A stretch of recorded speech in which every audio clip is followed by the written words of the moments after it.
under the neon light. Come together, we'll play all night. In this digital space, we shine so bright. LordBiegel, lead and watch the enemies fall. In this first-person dream, I give it my all. Final Fantasy realms, magic in our hands, battling the monsters, together we stand. Every pulse of the fight, like a rock and roll band. Grinding levels up, it's all part of the plan. From pixels to glory, our story unfolds. Chasing down legends with hearts made of gold. Come together, we'll play all night. In this digital space, we shine so bright. LordBiegel, lead and watch the enemies fall. In this first-person dream, I give it my all. We rise from the ashes, champions we claim. In this realm of pixels, we're redefining the game. With every duel we conquer, the sound of our name echoes like thunder, we're rising to fame. Come together, we'll play all night. In this digital space, we shine so bright. LordBiegel, lead and watch the enemies fall. In this first-person dream, I give it my all.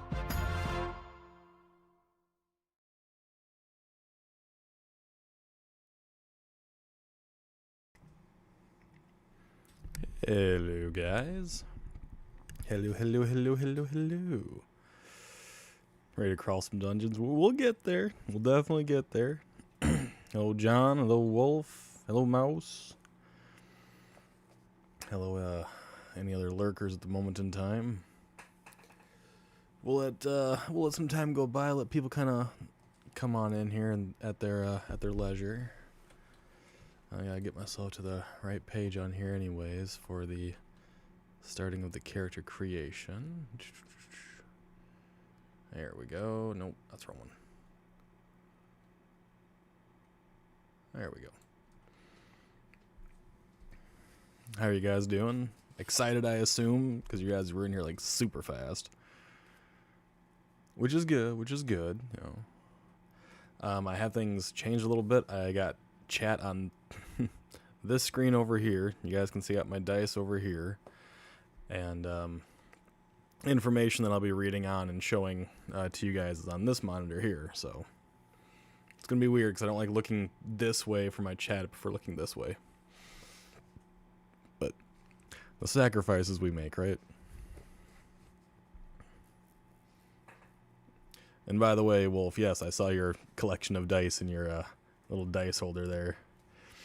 This is my little collection. I have much more. This is just all I dug out. And this is all you're going to need, too, so. If you guys can see, I'm going to turn the light on up a little bit here, so that'll help. Oh, that makes it a little bit brighter. There we go. We have your set of 7 here. You got your 20. You got 2 10s. So if you don't have 2 odd colored 10s, I actually suggest getting 2 different colored 10s because it makes it so much easier to determine what's actually going on. You have a 10 here and then you have singles here. Just get 2 different colors. That way it just makes it easier for your eyes. Then we have an 8 here, a 6, which is your regular die, and a 4. Then, with all those, you're also going to need 1, 2, 3, 4, 5, 6 6-sided. Or 5 extra 6-sided if you're going to use your 1 from your actual dice set. And that's really all you need to start off to play any type of form of tabletop RPG unless they have weird rules. D&D is pretty simplistic in that regard. This is basically your setup for your dice. They sell dice sets so cheap for like $10 a pop. In every color imaginable, you can find them. Mine there have Elvish runes on them. I did not buy them. They were bought for me, and I've just used them ever since because I score quite well on them. And then I got a couple extra D20s here. This is actually from my first set right here, this guy. I have scored on him up to 5 criticals in a row. And then I have also scored about like 16 fumbles in a row. So I think it's fairly balanced. I keep him around just to piss people off, because when I bring out that gray dice, people don't like it. And oddly enough, every time I scored a critical, it was actually going around a pop can that was left on the table from, you know, whatever, from whoever, basically. Mouse is super excited. I'm glad you're excited. I'm glad. I've been so stoked. I mentioned that I did get myself some cigars. This is actually one that Shy got me. It's a wine. It is a black and mild wine, and then I got a black and mild wood tip jazz, because if I do enjoy them, yes, I do actually smoke them every so often. Not very much ever on camera, but they smell so damn good.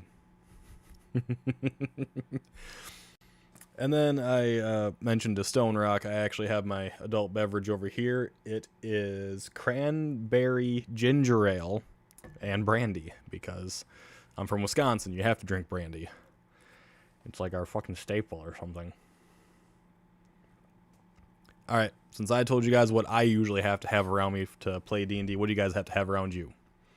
What is the one thing that you cannot play D&D without, other than, you know, your dice setup and yada yada yada? What's one thing you always bring every time you sit down to play a tabletop RPG? Let's do it. Answer that question.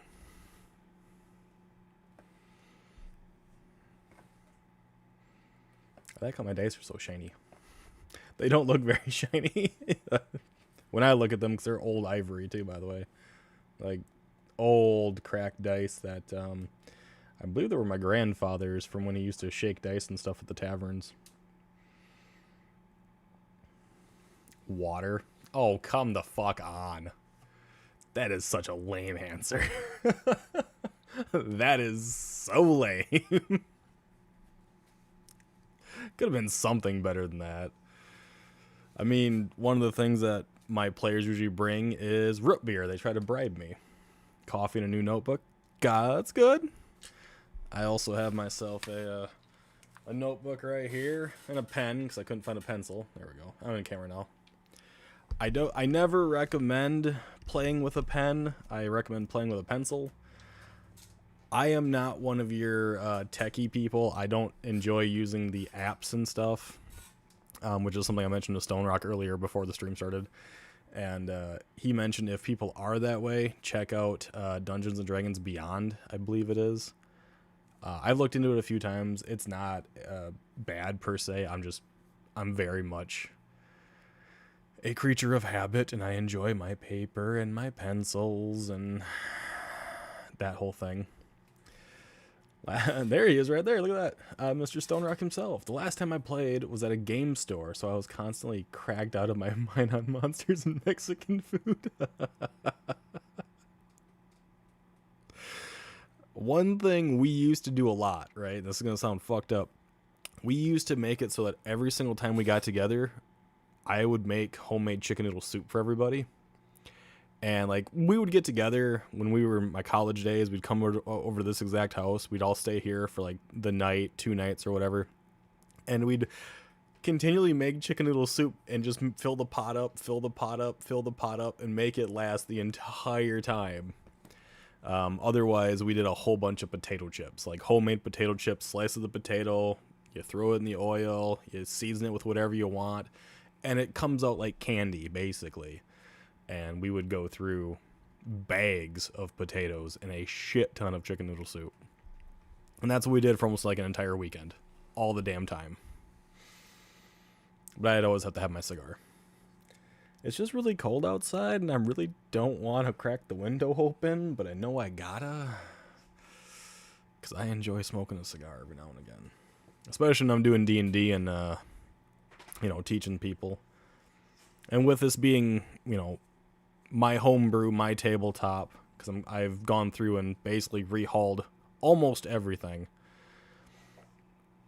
to make it as simplistic as I can, to make it as structured as possible, to make it as easy to follow as I believe it can possibly be.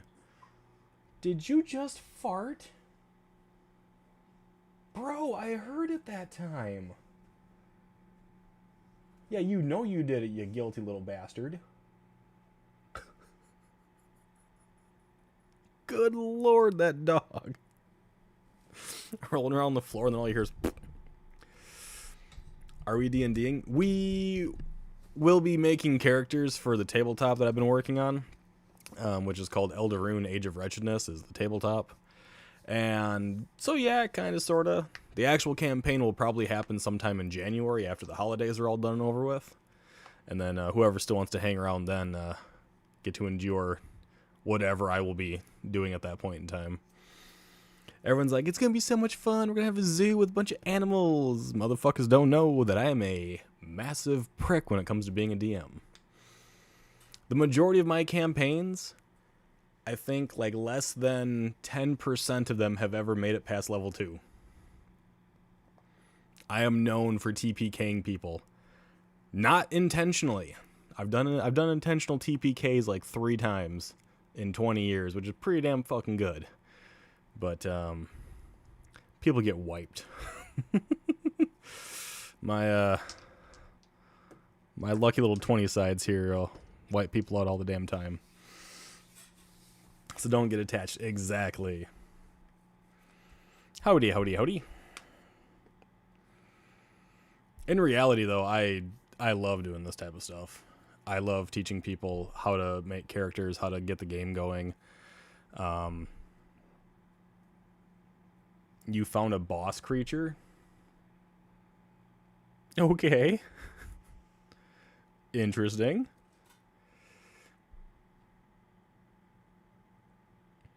Her name is Yzma. All right.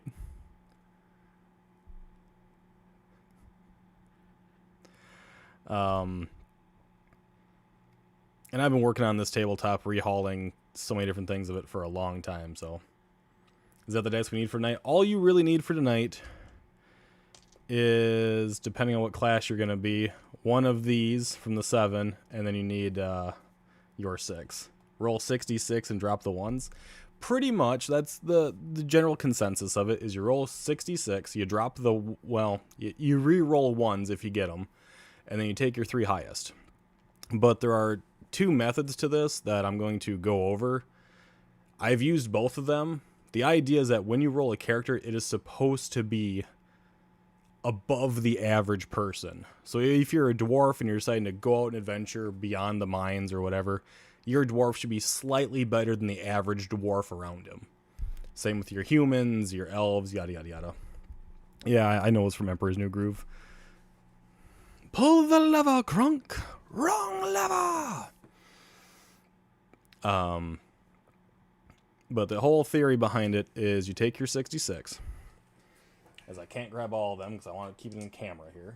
You take your 66, you do your roll. Damn, that's a decent ass fucking roll. You take your 3 highest, so for me it'd be the 2 6s and that 4, right? Add them up and that gives you one of your stats. That gives you a 16, but you can either do the 6 straight rolls. I gotta use my left hand here. The 6 straight rolls straight down for your strength, intelligence, wisdom, dexterity, constitution, and charisma. Or you can do 3 sets of 6, which gives you 18 total rolls. And then out of those 3 per set, you can choose your highest one. Which is kind of what I suggest doing, just to give you a higher probability of scoring above a 14. And if you're not scoring above a 14, you're really not getting any bonuses to the majority of your stats. Like, you're not getting a real constitution bonus, you're not getting a real dexterity bonus, you're not getting anything for your strength. And this game is designed to be hard, so when you're creating a character, I have ways to help increase the probability of survival. She also got an attack that is +3 to hit. If it does 1d4 slashing, the enemy needs to do a DC 15 con save or become a random animal form for d20 table. Interesting. Yeah, my step's gonna be very different than that. I can tell you that much. So, like with you're mentioning Constitution save right there. A Constitution save, very simply put, is you roll your d20, right? You roll your d20, and it's got to be lower than your actual stat score. So if your dexterity, or if your Constitution is an 18, you have to roll a d20 and score an 18 or below. However, if you roll a 1, you will critically fail your save. So, I mean, that's one of the big differences. It just makes the game go a lot faster than trying to constantly go, you have to beat this number, you got to beat this number. Just beat your own fucking number and tell me if you succeed. That's it. And if you beat your own number, then cool, we can progress. And if you don't, then I get to, fuck your life up a little bit, which is always fun for me. And then, like I said, being a DM of 20 plus years, I really enjoy changing the rules up to fit more people. And I know a lot of people really hate mathematics, so I try to keep it very simplistic with only having certain just basic addition and subtraction. That's all you really got to worry about, ever. And if you can't do those, then hopefully someone else at your table can do those. Fair enough. Hello, Mile. Fair enough indeed.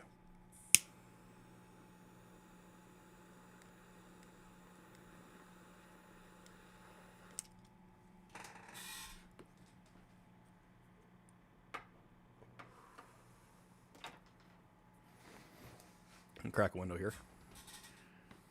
Dwarf that loved to crit fail. I have a friend that she almost always played human clerics, and she failed at damn near everything, unfortunately.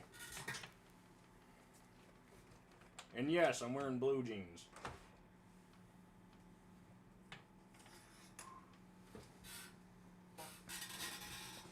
Because I knew I'd be cracking open my window.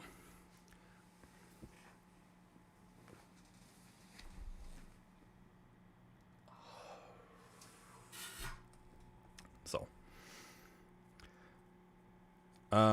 if you have pen, paper, pencil and paper, whichever, and you want to try this type of rolling system, this is how it's set up. You have 6 rows, 3 columns. You roll your 6 six-sided for each one of those areas. So you do the 6 down, 6 down, 6 down, and that'll give you your highest probable chance of getting above 14s. Rolling 6-sided in general, you should score above a 14 a majority of the time anyways. But if you score 15 and higher, you're actually going to get bonuses to your abilities, which is what you want.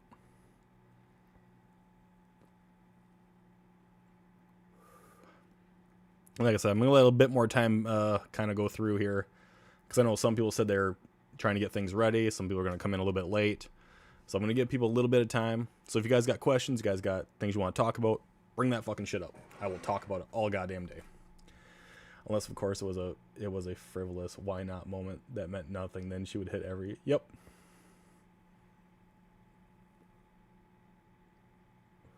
I am not going to be in voice chat. No.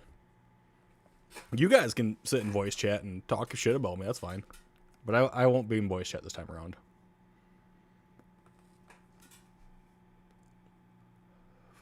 Just because I have too many things connected right now to the PC. And I can see that I am losing a small amount of frames, according to OBS. And Discord takes up a fucking shit ton of power sometimes.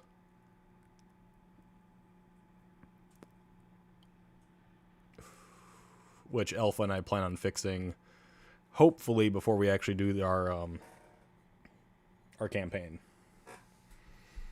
Merely here to spectate. Rock on, I like that. Spectators are always welcome.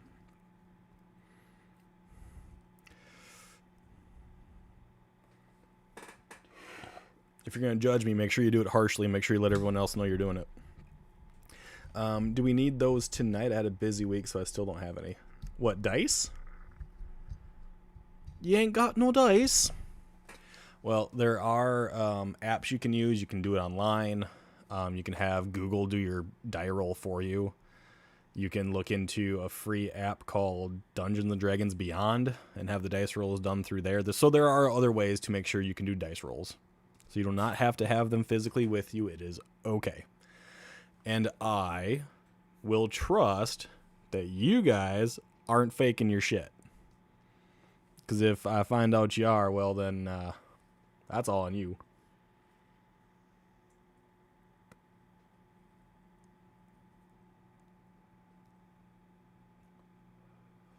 Then you don't have to worry about the deal with the devil catching up to you. Something else will. Maybe a little Jack of Blades or something like that, you know? If you don't know that reference, then you should look into some old RPGs.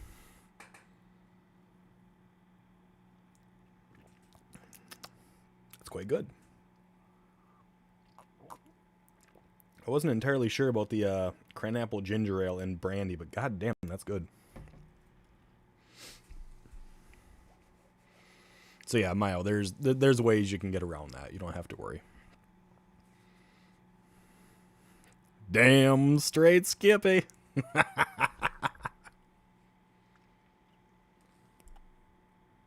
Good on you, Mr. Stone Rock. I fucking love the Fable series. The third one is kind of but I like it otherwise.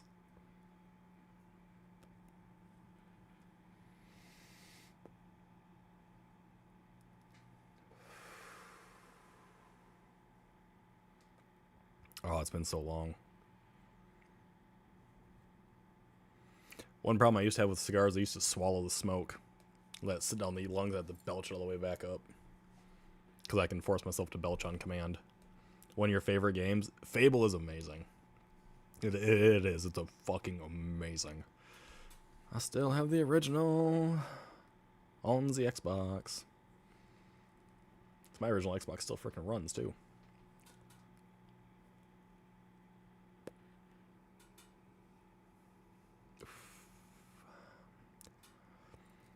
You all good, Tay, or are you still putting Littlest down? And if everyone else is good and set to go, we'll start getting ourselves ready here. I'm going to take these dies out. Ignore the bright white hand. I know I'm pale as fuck. Do not worry, Gondor is not calling for aid at the moment, I promise. Because, like, look at that shit. I am pasty white boy. Although that arm's actually bruised, my right arm, from being stupid at work. Still trying to get him down, but I don't know, we can wait. I'm good. I told everyone we'd probably start around 8 anyways, so. But if people want to try to get their hand going a little bit, for the dice rolling is very simple. Should have no problems. Like I said earlier, take your dice, you shake them, you roll them.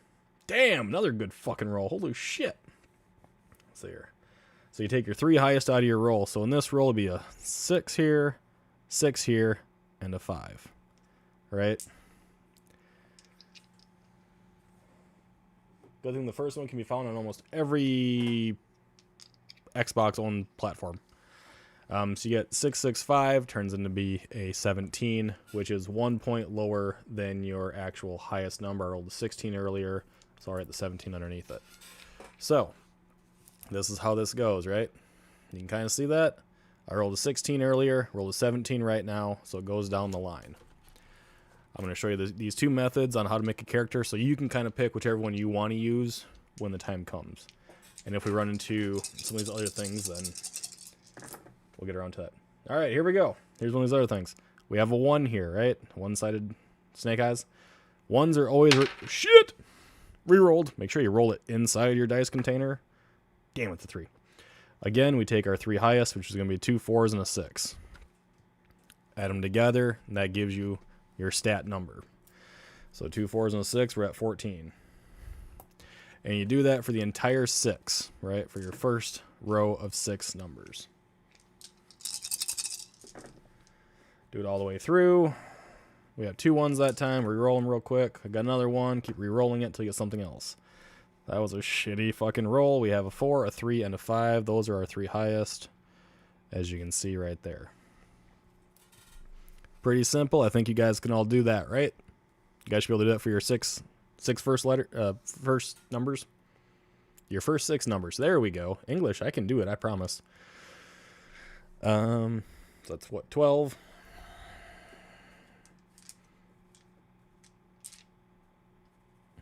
I can grab the other dice here. Don't drop dice either. Make sure you try to get a roll on them, even if the roll isn't great. 2 5s and a 6. We're at 16 on that one. Bigger. Last for the 6. Oh, damn. We got a chance to get an 18 here. Okay, we got another fucking 1. Look at that, got an 18. And if you don't believe me, I'll push those into camera, and you can see that we actually have 3 6s. 3 6s equals 18. 18's as high as you get. You cannot score on a natural roll while rolling up a character to be above 18. 18 is your limit. When you actually start developing your character, that can turn into a 19 based on whatever race or whatever you want to call them, creature you're playing is. That's right, motherfucker. Don't go out on me. So, in our method of rolling dice, this is what happens. You rolled your 6 straight down. If you score an 18, behind that 18 for the next two columns, you put dashes because you can't get above an 18. So you have the highest number you can have for that entire category. Then you roll your next 6 and your final 6. This is to help ensure that your character will be above the average person. And I say person as a general term involving every single race. You want to be above whatever race you plan on being as a person. You want to be above the average, which is why you're actually out adventuring. Because those that are just average trying to adventure usually die very quickly because they don't have anything to assist them in the long term.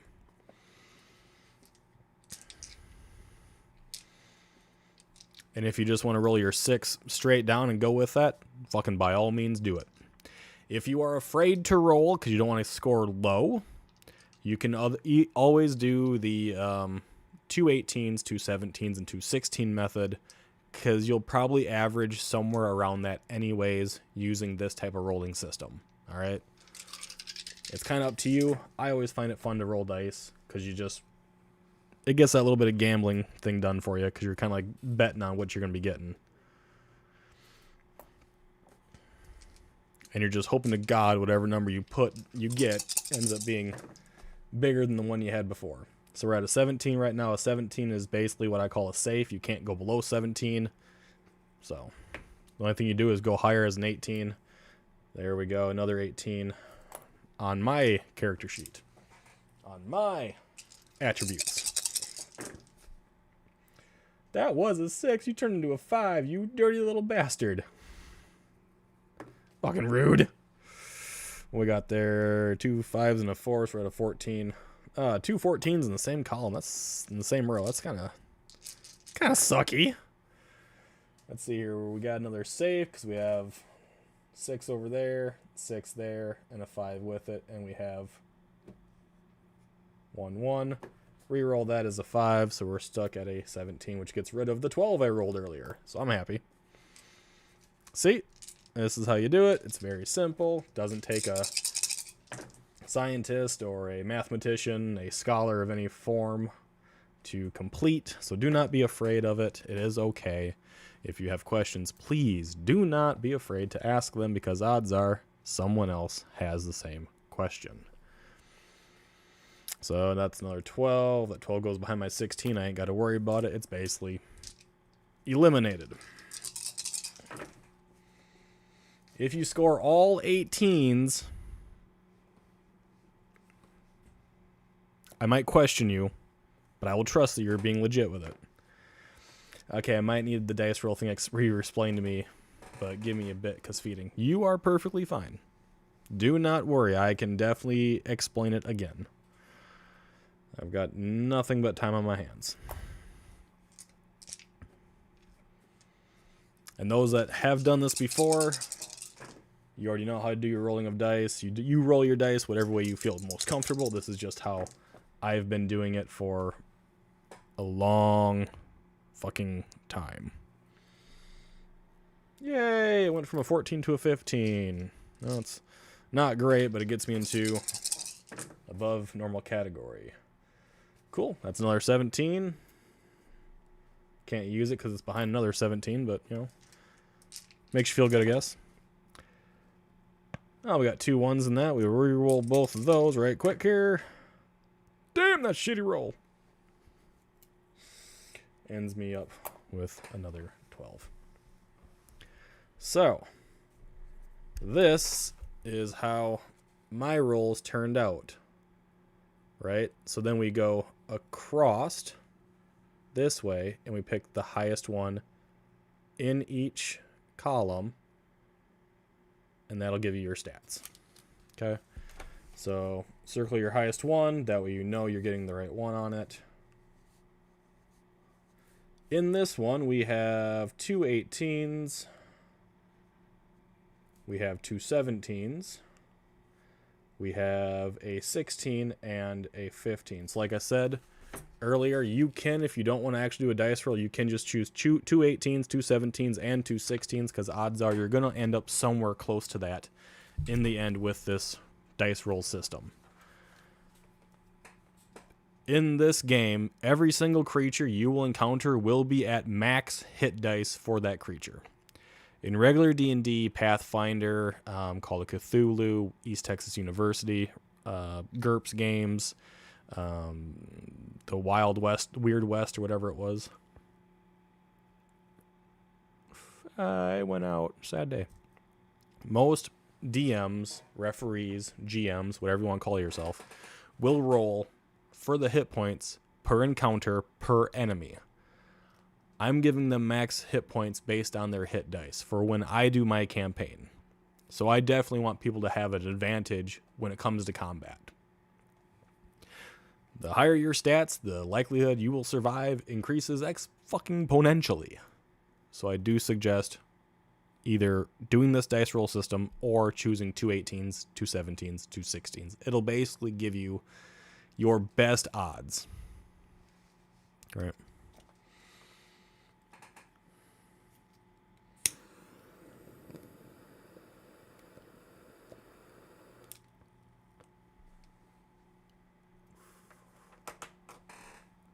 Does that make sense to people? If not, tell me in the comments, tell me in the fucking chat. Tell me if it doesn't make sense to you. And if it doesn't make sense, tell me what about it doesn't make sense, and I'll try to make it make sense.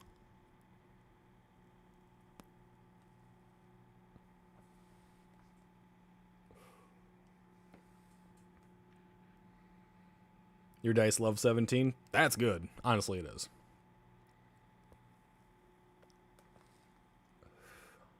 So one thing I definitely got rid of is some of the like exponential things where if you rolled like an 18 and you have strength, you can get exponential strength, which takes you about from 18-1 to 18-, which is 18-100. So explain again, please. Okay.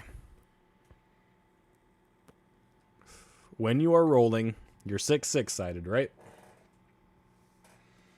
So you take your 6-6-sided, you roll them, correct?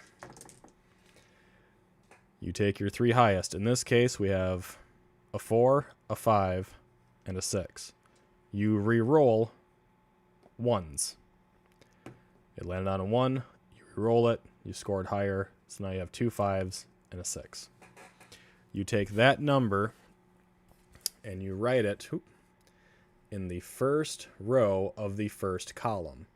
Then you roll for the remaining 5 more rolls until you have 6 rows of numbers in the first column.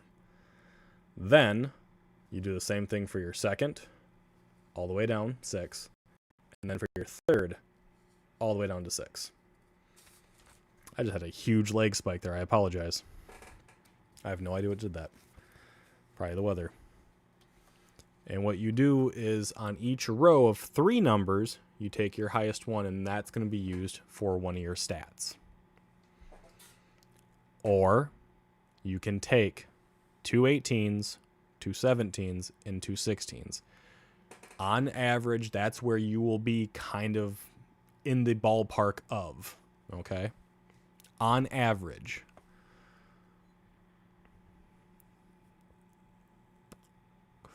Or if you have a particular way that you enjoy rolling your dice, do it that way. Just inform your GM or DM or whoever it is that this is the way you want to do it.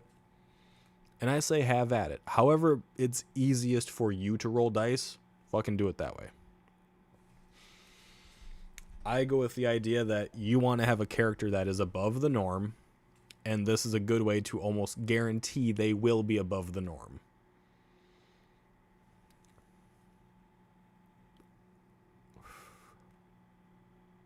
Does that help, Tay?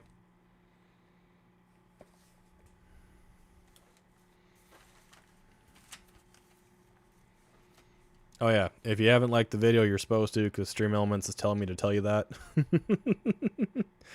If you haven't subscribed to the channel, please fucking subscribe to the channel. It helps me greatly, especially here on YouTube. It is completely free to do, and it helps my video get out there just a little bit farther. And if you believe that I'm funny enough or worthwhile to share with your friends, fucking share me with your friends. Do not share me with your family, because I believe that is awkward. But please do share me with your friends, because if they have the same mental capabilities and capacity as you, odds are they'll find me entertaining too. Plus, I always pal around with some interesting people. Yes? Good. Woohoo! Glad I could straighten things out for you. Anyone else having any problems? I did see that you sent me something, Wolf. I didn't check it, though, because I'm using my phone as my other camera at the moment in time. Because I haven't quite bought the camcorders yet that I have been wanting to do.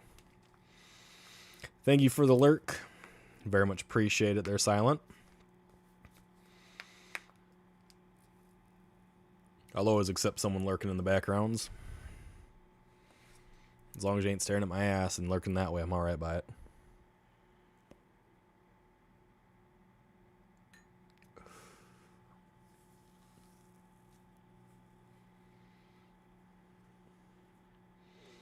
Ignore the smoke. Nothing's on fire, I promise.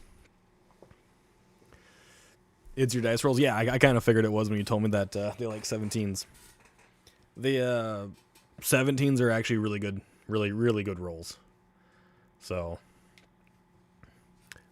you always got to think of it. Max is 18, and if you're rolling 17s, hell, you're fucking doing fine. I'm trying to think here.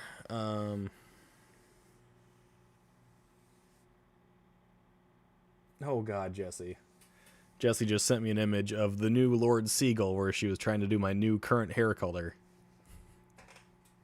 Didn't have to do that. But I appreciate the thought. Look at that. People are drawing stuff for me. If you guys have noticed the thumbnail was actually made by Jay Cart. He was very kind to me when I told him that I was doing it. And I asked him, like, hey, would you mind making me a small little thumbnail? It'd be really cool if you could incorporate this image that I got from my Asotus and the title of my game. And he did that, and he made it look fucking amazing. So, you wanted to? Oh, I appreciate that. You're such a good little kid. Sorry, wrong laugh. Yeah. There's the appropriate laugh for Jesse. Gotta make sure I do it right. Alright, so has everyone got their dice rolls the way they want them now? Even good old Mr. Stone Rock there hiding in the shadows someplace.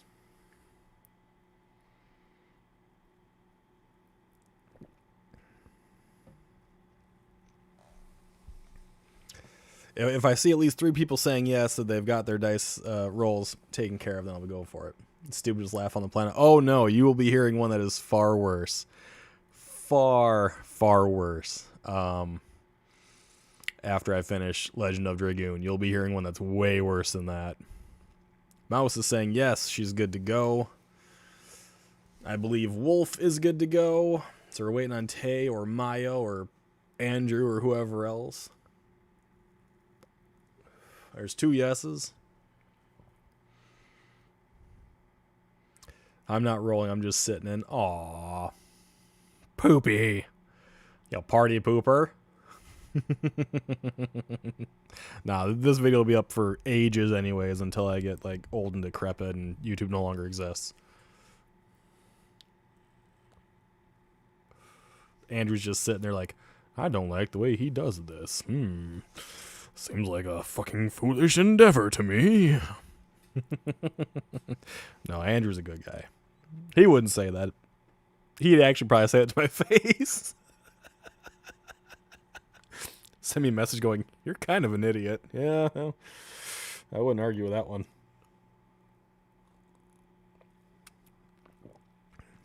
At least not very much. I'd argue just a little bit. Just a little bit. I just like to have fun and joke around.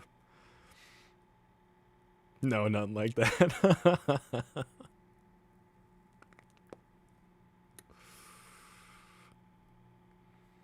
Maybe you're waiting around to play Uno, I think. I don't know. You never know. J-Cart did that. He bought me Uno Flip. What else did he buy me? He bought me Peak.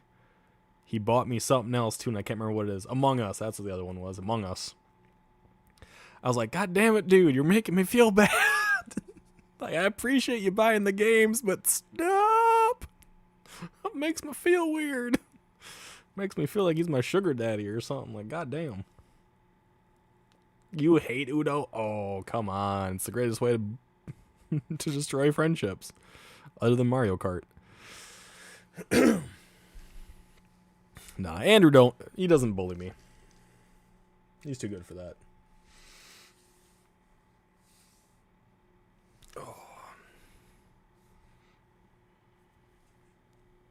Oh, my chest popped and it felt good. I'll play Uno with the Munchkin, but I won't touch it otherwise. I don't know. Jordan was saying like he's like super hardcore competitive. I'm like, I can see that ruining our budding relationship very quickly. Yeah. See, Andrew will bully Hart, but he won't bully me.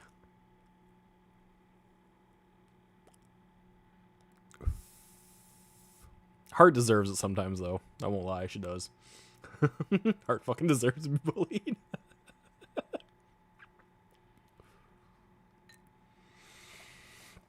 All right, Tay, where are you at? Or Mayo, if Mayo's still around and hasn't vanished into the ether yet. Remember, if y'all got questions, fucking ask them. I'm a pro at this shit. I even got the shirt to say it. I would have my other stuff, but that's tucked away in storage. I got D&D based alcohol. I just realized that's really slanted. I think I might have to move my desk tomorrow.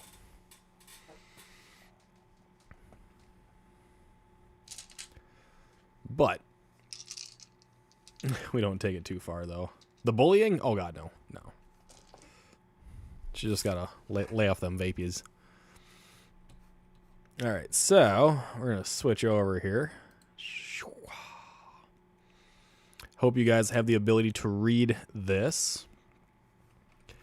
This is how your stuff is rolled. Each stat can be rolled up to 3 times to obtain the highest number possible, which is 18, which is why I showed you guys how to do it. So you are allowed to do that your own way. Understand, yes, but still doing them because, babe. I got you. I understand. We are going to go through on what governs what classes, so you can kind of pick out what you want to do. I know you guys have already picked out the classes that you plan on doing, but we'll go over it real quick, and then we can break it down into where your stats should go, because that's very important when you're building a character. Your stats need to equal what you're going to need them to be later on. So strength. Strength is the primary attribute for the barbarian, the cavalier, the fighter, and the paladin. It is a primary attribute for them because they are all very upfront, tanks on the battlefield. They produce the most damage, and they can take the most damage. They have some of the highest hit dice, and they can use the largest array of weapons. All right. Cavaliers especially can wear some of the strongest armor you can obtain, which is full plate. Even magical full plate is what they can put on, because a cavalier is basically a knight. Paladin is very similar, but they are a holy knight, right? So if you want to be a upfront brute, barbarian, cavalier, fighter, or paladin, strength is where your highest stat should go. Why is that not working right? There it goes. That's better.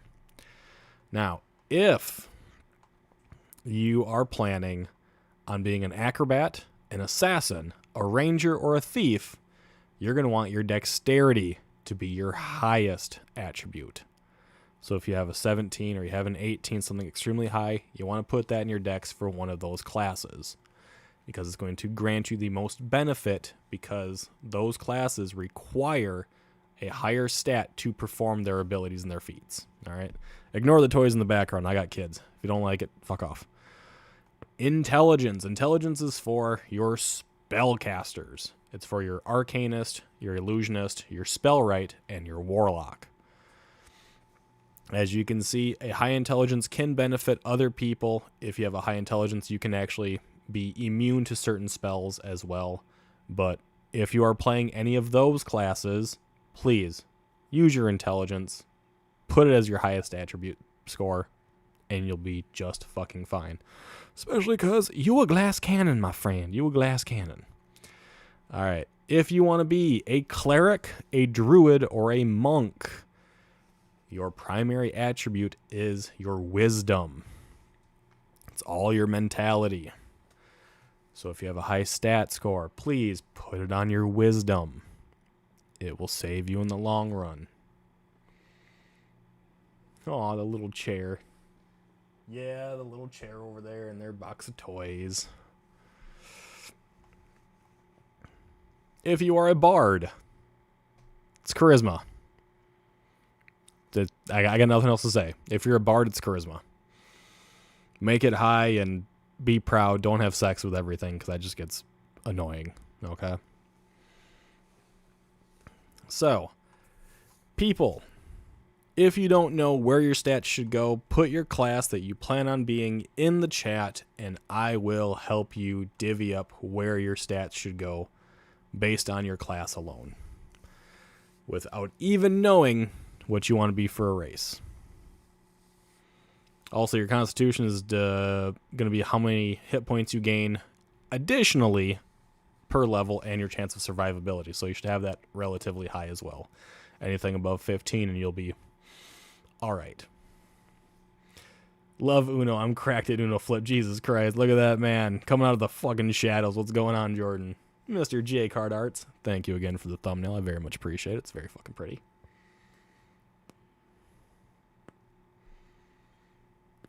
What does a druid do?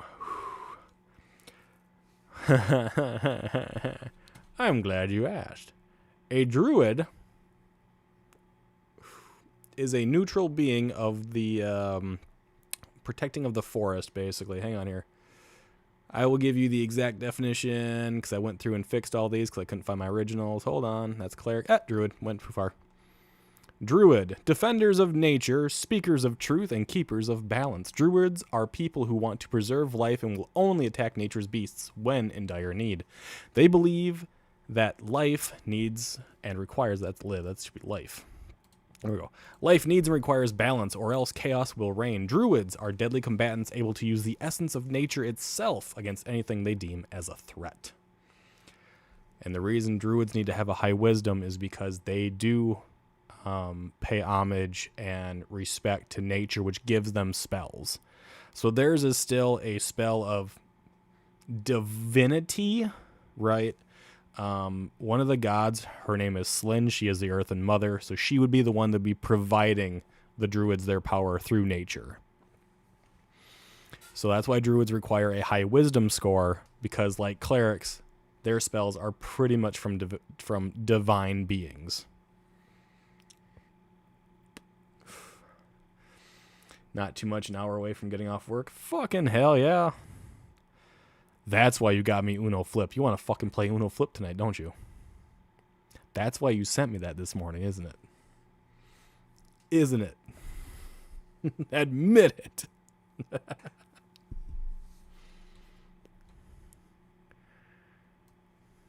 Admit your wrongdoing. Now bring us all back up here. There we go.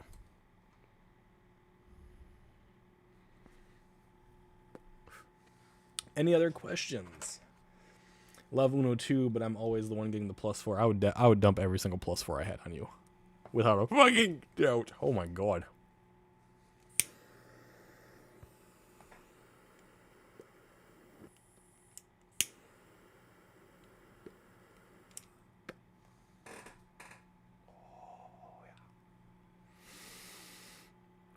Maybe. Mayo, if you have a question, fucking let her rip. Let that shit go.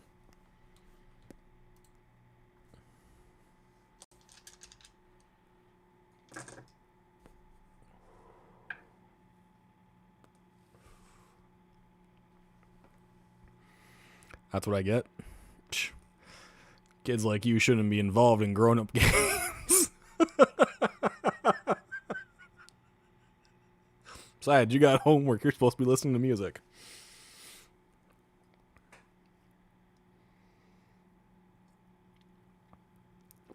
Since you basically disliked everything in the last batch I sent you.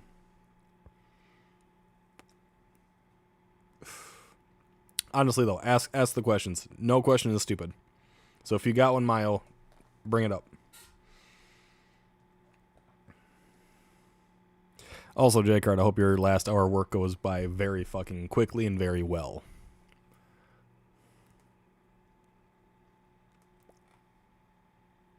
Unless that maybe was for playing Uno Flip, which I could definitely see. Took you a second to catch up? Okay. Okie dokie. If I remember, Wolf planned on doing a cleric, so he knows that cleric is where one of his highest stats needs to go. And then all your other stats from that point on are kind of your choice. As long as your primary it has your highest score, the rest are kind of your choice. You hate all your dice. Why do you hate your dice? What's going on? What's wrong with them? Are they being bad? Are they rolling low? Are you getting a lot of ones?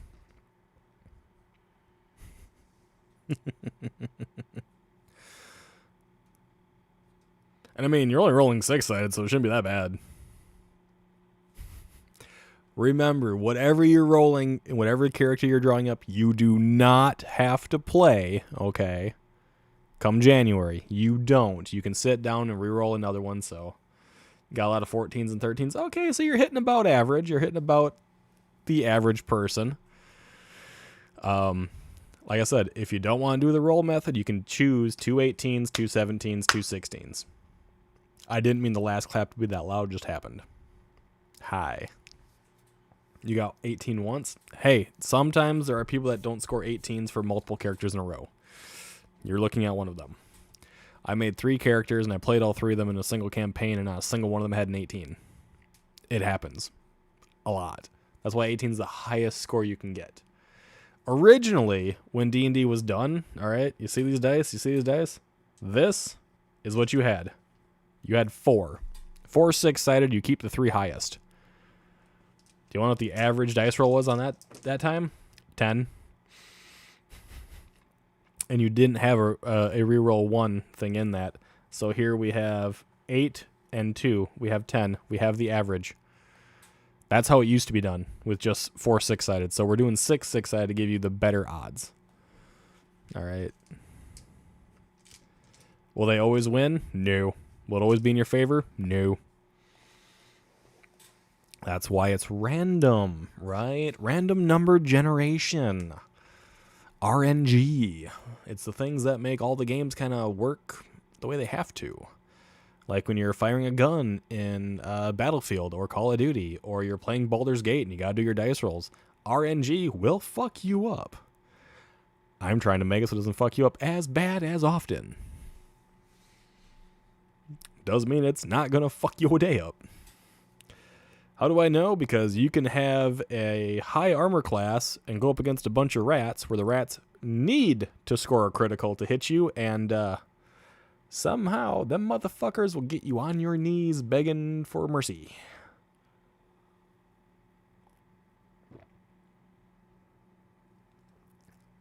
Even though rats only do 1 point of damage, and they only get 1 attack per round, they might drop you. Are you able to put the class info into Discord possibly? I will do that, yes.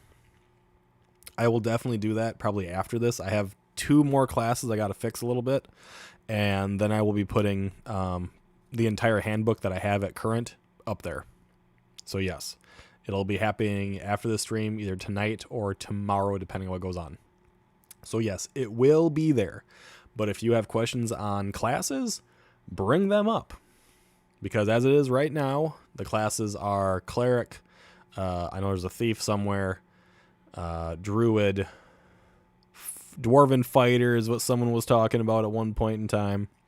So if you have a class you're really interested in, let me know, and we can look at it together right here, right now. The only ones I can't look at, thank you very much. The only ones I can't look at the way they're supposed to be is the Warlock and the Spellwright, because I have their information written down and I'm having to fix it on my actual computer to make it accurate. So those are the only ones that I can't give you all the information on because it's written down. It's not physically, I can't show you physically it, but I can do it for everything else. I'm switching a 15 for a 16. That gives me 2 18s, 2 17s, and 2 16s. There you go. That's perfectly fine by me. Like I said, this is just how you go around to make your character. You can choose that method, right? Because even when I rolled, my average was 2 18s, 2 17s, 16, and a 15 off of just simple rolling my way. All right. And that's perfectly fine. Perfectly okay. Once you have your attributes labeled for yourself and what you want based on your class, right? You want a certain class, so you want to have it that way. Then we go to the fun part of choosing your race. Now, since I know there's a dwarf in the group, we're going to go to the dwarves first, right? Here are your dwarves. Can you guys read that at all, or do I got to read it? Someone's got to tell me if it's readable for you on the screen. Because I know some of you guys are going to be looking on your phones. You probably can't see it as well. Some might be on computer. Some might be on TV. So the dwarves are limited in what classes they can be. They can be assassins, barbarians, bards, clerics, druids, fighters, monks, paladins, thieves, and warlocks. You can see it fine. It's too bright for me. Then turn your brightness down, I guess. I don't know what to tell you on that one. It's a white screen. I can't help with that. It's legible. Okay. Now, if you look at the dwarves, they have maximum stats, right? So this is specifically for Wolf and for Mr. Stone Rock, 'cause he mentioned it earlier as well. Strength can be an 18, intelligence can only be a 17, wisdom can only be a 17, dexterity can be a 16, constitution a 19, charisma a 16. Those are the maximums you can get. It's little, but I got it from the last stream. Okay. Wolf, what type of dwarf were you thinking on? I think we were talking about hill and or mountain. Did you decide on which one you wanted with those?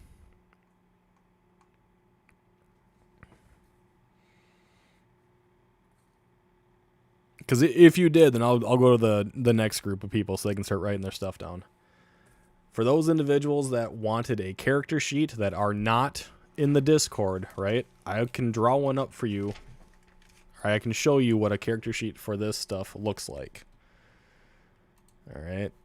Just because I gotta go through files here. Can't show everything off here. You went with a hill dwarf? Rock the fuck on. I probably would have gone mountain dwarf myself just because mountain dwarves are far more, what's the word I'm looking for? Devoted to the gods. Let's see. Is that the right one? I think it is. Go to the PDFs here, and we're going to go to character sheet attributes. So I have character sheet info and character sheet attributes. I gotta bring it over to the other screen here so I can show it to you guys.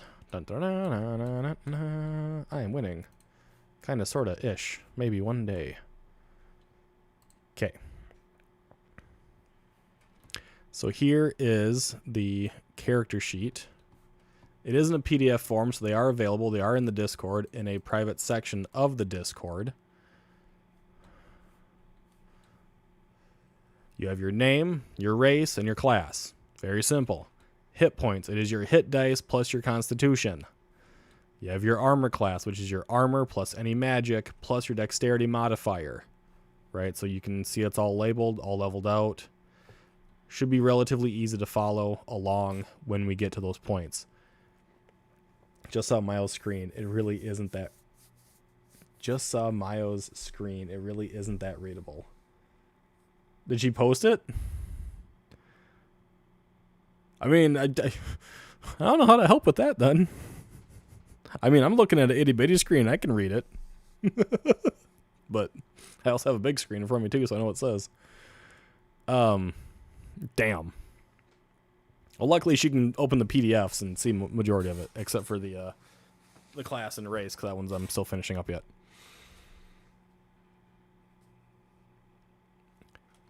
This is how it's going to go. You have your strength, your intelligence, your wisdom, dexterity, constitution, and charisma. Okay? If you want to take a screenshot of this or whatever, use it on your own time. Otherwise, if you are in the Discord chat, it is in the Discord chat as well for easy reference. I do not ever suggest using a computer program to fill these things in. I always suggest printing it off using a pencil. However, if you prefer to using the computer programs, by all means, fucking do it. It's just not my style. You go down, you have your weapons, you have your left hand, right hand, two-handed. You have a ranged weapon as well. Armor, you have your helmet, your body armor, your shield, and boots, if you're wearing any of them. You have what bonuses they give you. Then you have a section for ammunition, what the ammunition is and how many you have. Okay? Everything on here is information that you can find readily available throughout your attributes sections in the player's handbook when they'll be provided. Backpack, it has a gold piece weight of 20. That's how much it weighs when you are carrying it, no matter what you have in it. This is on-person equipment. You will have a maximum encumbrance, and you will put down the encumbrance of everything you are carrying right here. And as long as that is below your maximum encumbrance, which is based on your strength, you will be perfectly fine to carry whatever you want, however long you want, however far you want. You have a section for packed away equipment. Everyone gets a backpack. It's guaranteed. You have to have one. If you do not have one, you will not survive. Take a backpack. Don't be a dipshit. It holds up to 250 gold piece weight, or approximately 25 pounds. You put the item here, you put the weight of it, and as long as you don't go above your 250, the backpack will hold it. Don't put crazy sharp stuff in your backpack. It'll rupture it. That is your basic character sheet. It does not have thieves' tables. It does not have wild lists of all the possible persuasion, beguile, charm, any of those things. It doesn't have like lore mastery or anything at all like that. But what if my character needs to not carry stuff? What the hell kind of a character are you making that doesn't carry things?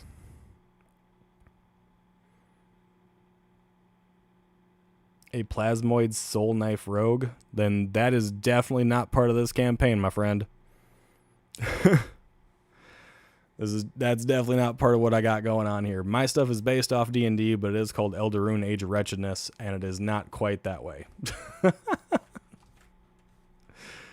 And this is just a generalized one that I have. I have other character sheets as well. This covers the basics of what you will need to do for a basic character here. From Spelljammer, well, here's the thing. If you're talking about anything above 3.5, I probably don't look into it very much. I am preferably a player of the advanced D&D from the late 70s, early 80s, more so than anything. And this is my own homebrew that I've been doing, and a bunch of people in chat are trying to make characters for this homebrew. And I have stuff up on our Discord that they can access, except some of the things I still have to show because they aren't fully fleshed out yet, because I had them finished, but I can't find the actual finished files, so I have to go back through and re-fucking do them. So yeah. Thank you for dropping in, though, Evil's Marksman. And Mayo, I apologize if the screen was too bright. I can't fix that. I can't fix what it looks like. I already have dark mode on for basically everything, but I can't fix that a white piece of paper isn't dark without making it black and then writing everything in white. Watch, once you finish the new stuff, you'll find the OG stuff.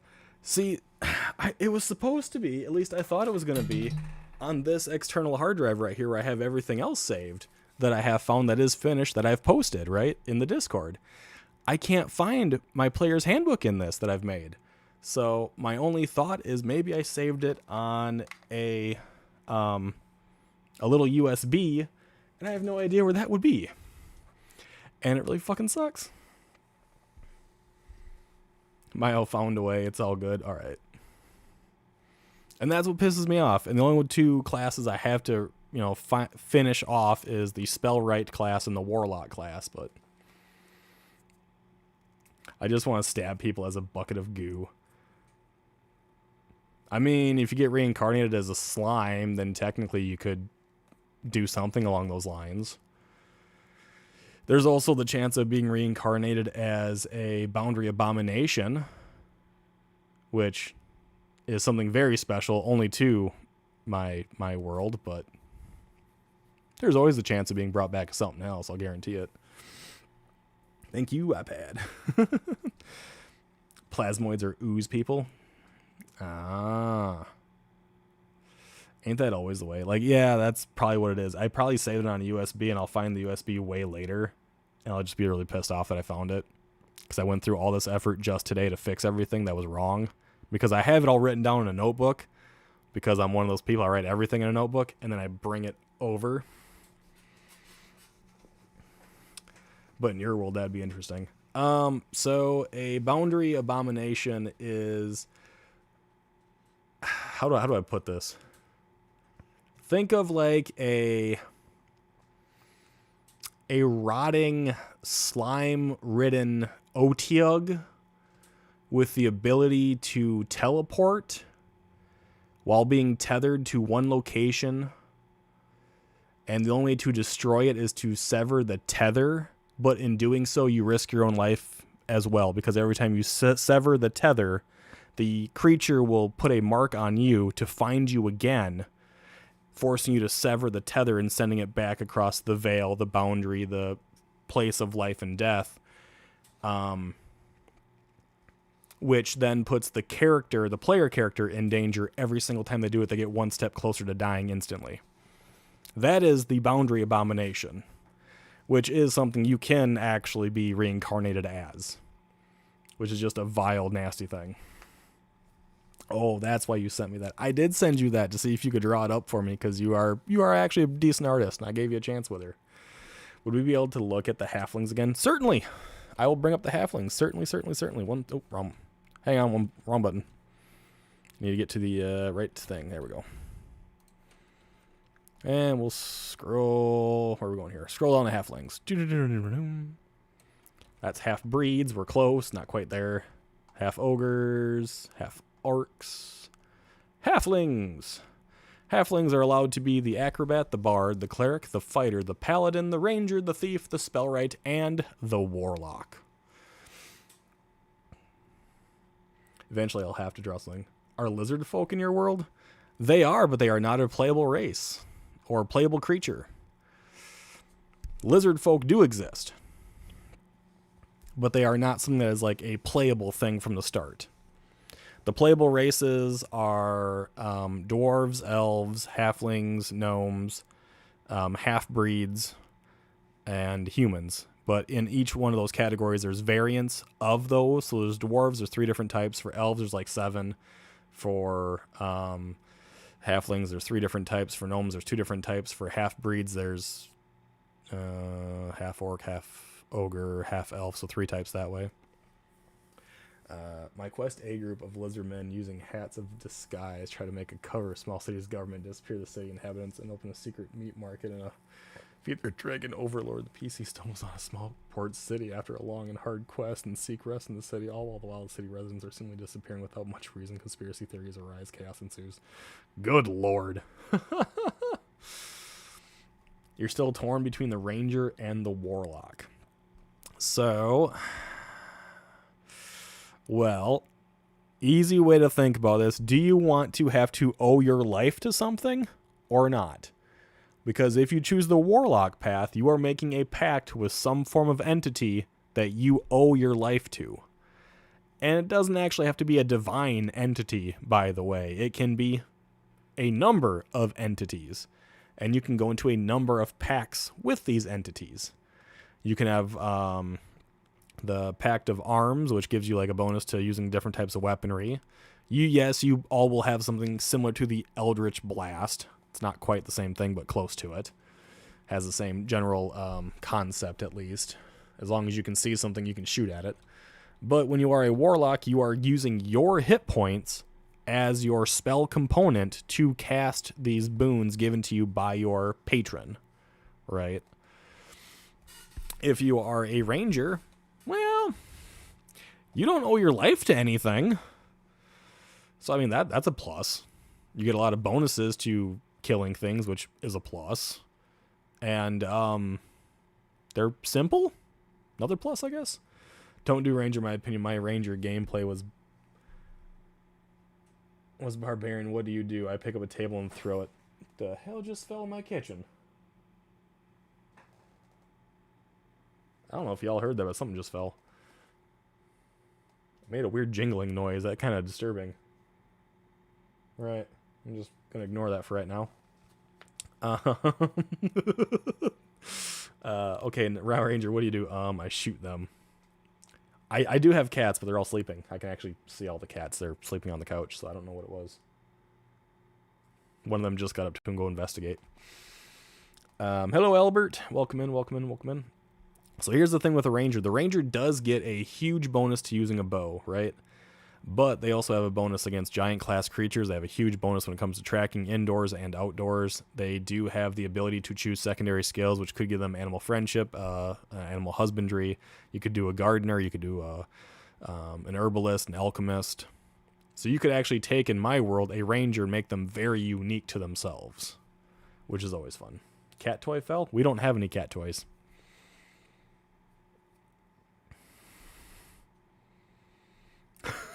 Poltergeist or cat? Yeah, no.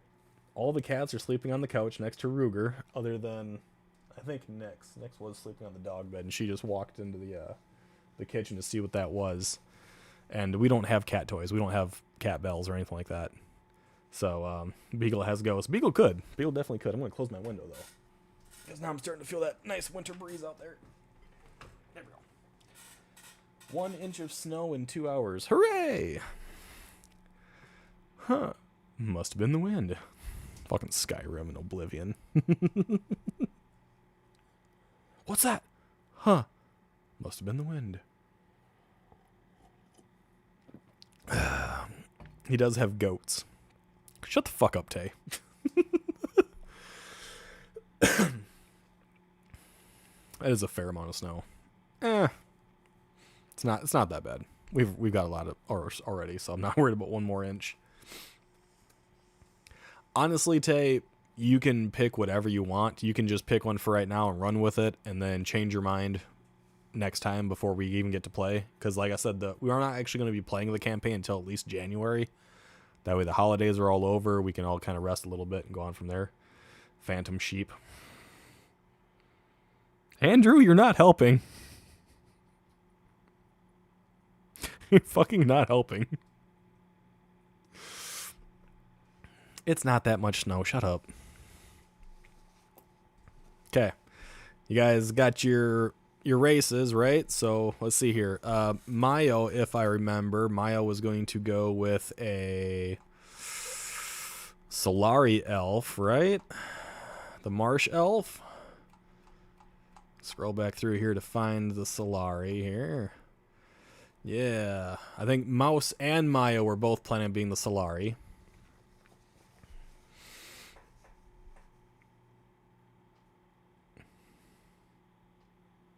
You know, if I got phantom sheeps, you got phantom bleeps. Fuck off.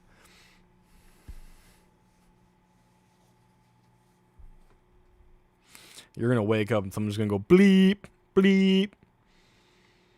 Yes, your class was illusionist. I'm talking about your race. The illusionist, I did go through and fix them up today too because they were off. Let's see if I can find them here. All the way down towards the bottom. Where are we at here? Oh, too far. Should be right above the monk. There we go. The illusionist. The illusionist is a brand of arcane user that enjoys planting false images into the minds of their foes, able to create mental and physical suggestions from objects, chants, or hand gestures.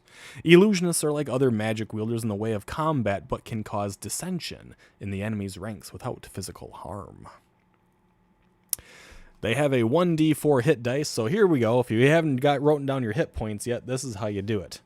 Yeah, choose your class. You have a hit dice for said class. With regards to the illusionist in particular, you have an itty-bitty little 4-sided die. It's this little pyramid guy here, if that would ever focus, but it's not trying to focus. There it goes.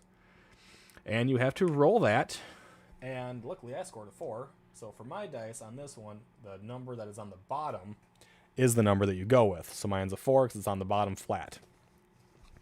That's how you roll up your hit points, then you add your constitution modifier once you've decided what that is. 1d4 hit dice? Yes. So, here's the thing, right? Let me get the big camera up here. Hang on. I gotta do this right. In AD&D, every spellcasting class, which was the magic user, your wizard, your sorcerer, whatever you want to call them, and your illusionist, only had a 1d4. That's all they had. You are the glass cannon. You don't get armor, unless it's magical robes or something. You only have a 1d4. So what I did for this is if you have an 18 constitution, you can get an additional 4 hit points, which would take you to 8 hit points max, 5 minimum. In AD&D, the old versions, you could only get a max of 2 additional hit points. So you'd have 3 to 6, right? So this gives you a pretty big benefit, in my opinion, along with all the abilities that the class holds.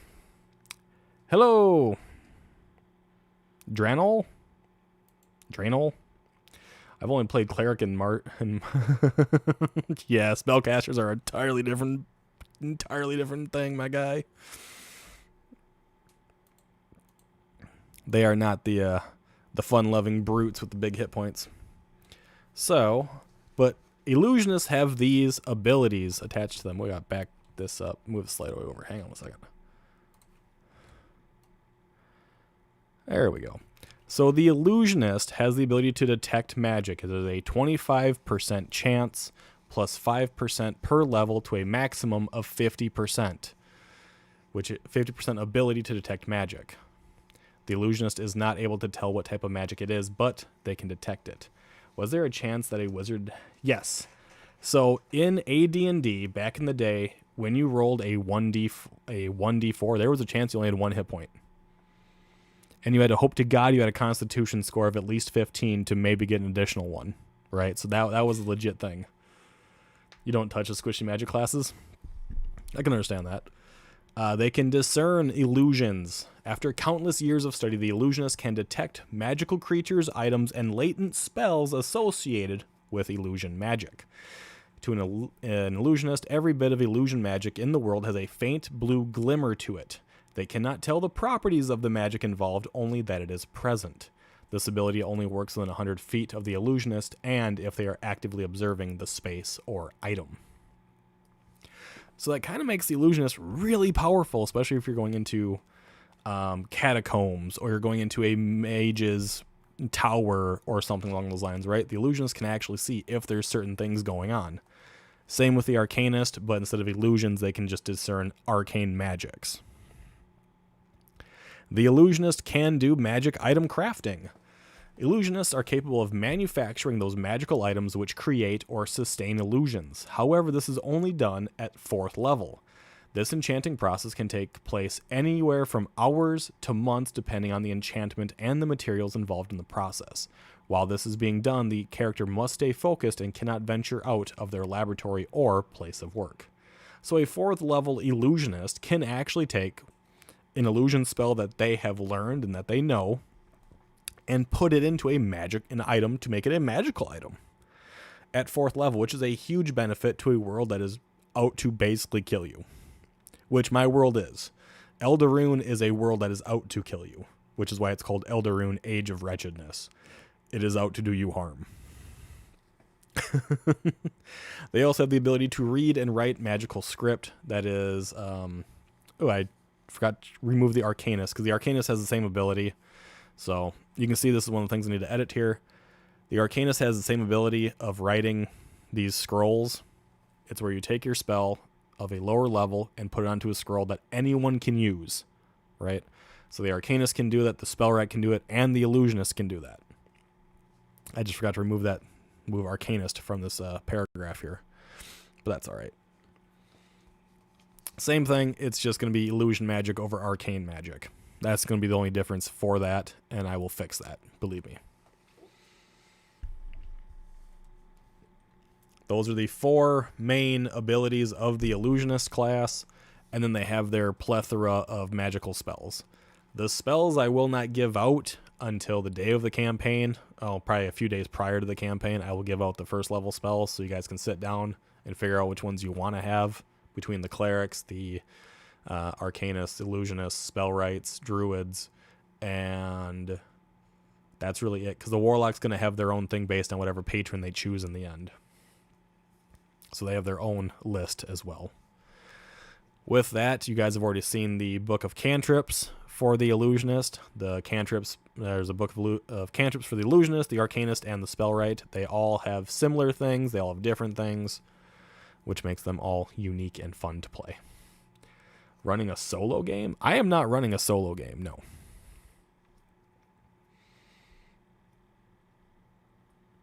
No. No solo games. This will be an actual campaign with a number of people in it. I am just going through creating the characters. People are asking me or telling me what they want to do. I bring up the thing. They can write it down. They can do their screenshots, whatever. And then they have that information. This video is going to stay on my YouTube. It's going to stay on my Twitch until Twitch removes it, because it fucking will. So you can always find it on YouTube if you guys want to get back into it. So, and the Discord is always available. You guys can always click on the Discord link in the YouTube or the Twitch bio. You can join the Discord. You can join our private Eldarrun channel in there. It is privated, so if anyone wants to be in there, they have to actually ask me to join it. And then you get to have access to all the PDF files of all this stuff. Yes, Mayo, it will be available, and you guys can ask all the fucking questions you want. Save the whole video as a highlight on Twitch. I would, but they only allowed within 100 hours, and I have a lot of highlighted stuff already because I go through my streams of like Legend of Dragoon and all that stuff to do the boss battles. I have those highlighted, and I haven't deleted them yet. I might do it on Twitch. I might not. I mean, there's been people on Twitch that have been visiting tonight, which is awesome, cool, and I'm very thankful and appreciative of that, but usually people don't. Usually people only visit on YouTube, so you can find it on YouTube. Twitch is sometimes a bundle of sticks. It's not bad. Sometimes the people are a bit of a dicks, but so far it's been quite good tonight. LordBiegel? Nah, not quite. Not quite.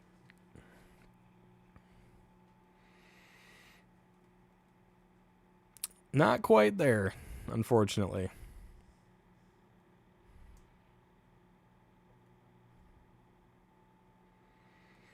All right, is there anything else anyone wanted to ask or look at? What else did we have in there? We were doing Druid at one point, yes? Let's bring that up there for Mouse so she can get a gander at that. Oh, I mean Twitch management. Don't confirm or deny. Let's see. Here's Druid. It's LordBiegel. Fuck off, Jesse. Druids actually start off with a 1d8. They can use any weapon, and they can only wear leather or padded armor just because of kind of how they act.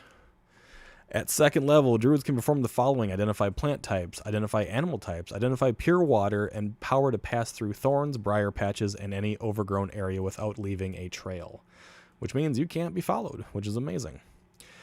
Third level, Druids obtain the ability to change their form 3 times per day. Only their mind will remain the same. These abilities cannot be done if they are wearing armor. They gotta be basically in the buff. The change will only last for 1 turn or 60 rounds, which is approximately an hour. The size range of the transformation is roughly from a frog to a bear. So that's kind of like where you can go. From a itty bitty frog to a bear, right? After Druid, can you show Cleric? I will definitely show Cleric. Cleric is fun. I love Cleric. At 5th level, they have immunity from charm spells caused by creatures associated with forests or woodlands. At 7th level, they have immunity to all natural poisons other than mineral or poison gas. So like types of mineral poisons, like if you decide to ingest, a chunk of sulfur, it's going to poison you, you're going to fucking die, right? At 9th level, you can enter the elemental planes of earth, water, fire, and air. Can also summon 1 elemental from each plane once a week. The elemental will stay no longer than 24 hours. If a druid walks amongst all the planes within a week, they must be allowed to rest for no less than a week. So the druid over time becomes extremely powerful. They do have a number of elemental and or naturalistic spells at their disposal.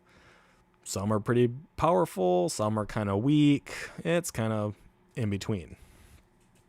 So Mouse, that's kind of what you're getting with when you're thinking of a druid for this world. They're actually still pretty fucking fun.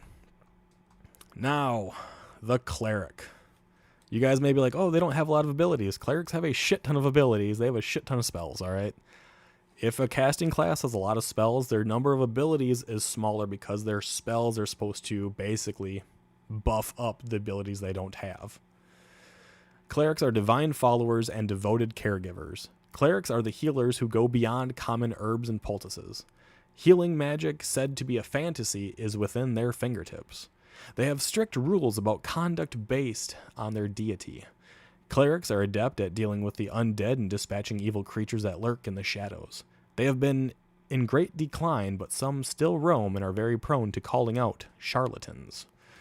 They also have a 1d8 at level 1, and you can only use blunt weapons unless you're multi-class. Then you can use whatever the multi-class allows.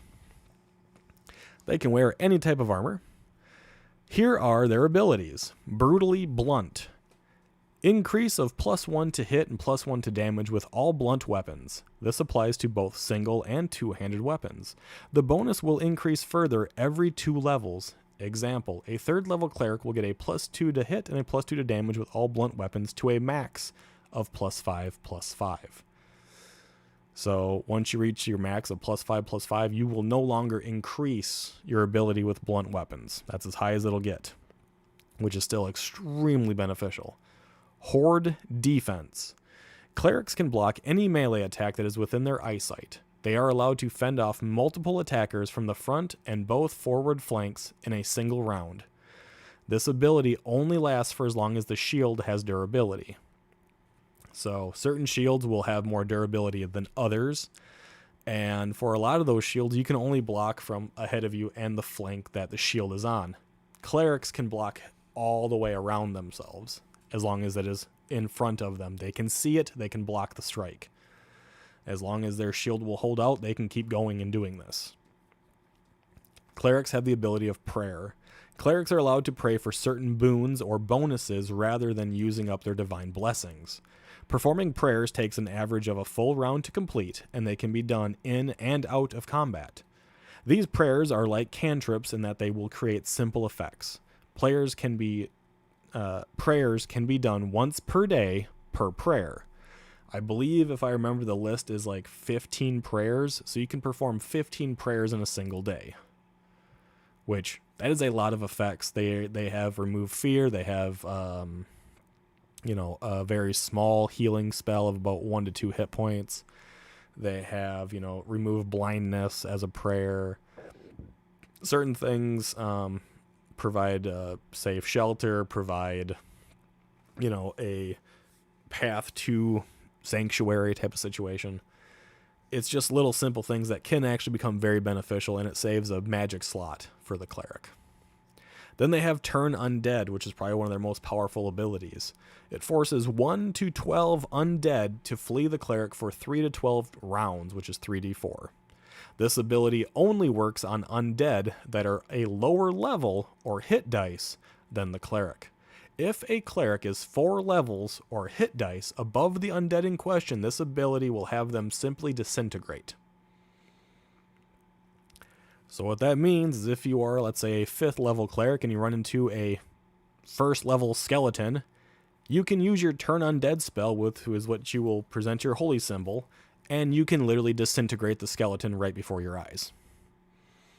You get to become John Constantine without a shotgun. It's fucking amazing. There you go, Wolf. I hope you are happy with the cleric's abilities. What'd you think, Andrew? Want to try a cleric? Just fucking blast people away.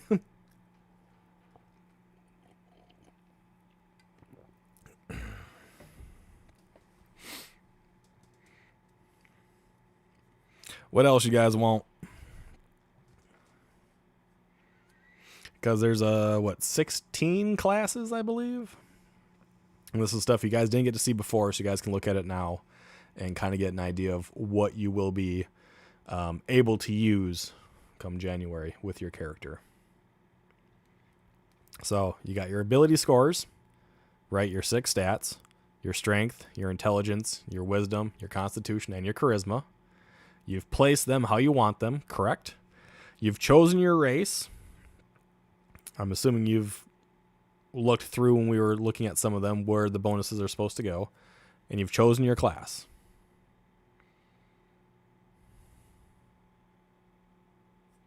Basically what I do as a Tempest cleric is just thunderstorms and lightning. There is actually some of those lovely little things too still. Not quite the same, but close.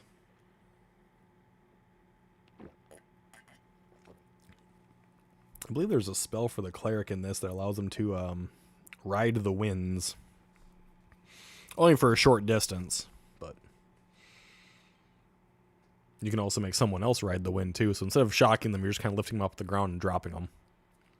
Same thing, right? It's very powerful ending. Something striking something. Instead of lightning striking them, they're just striking the ground. It's about the same. Equals out.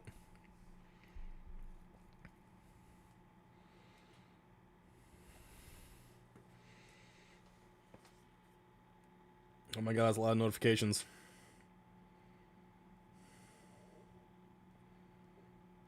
So many notifications.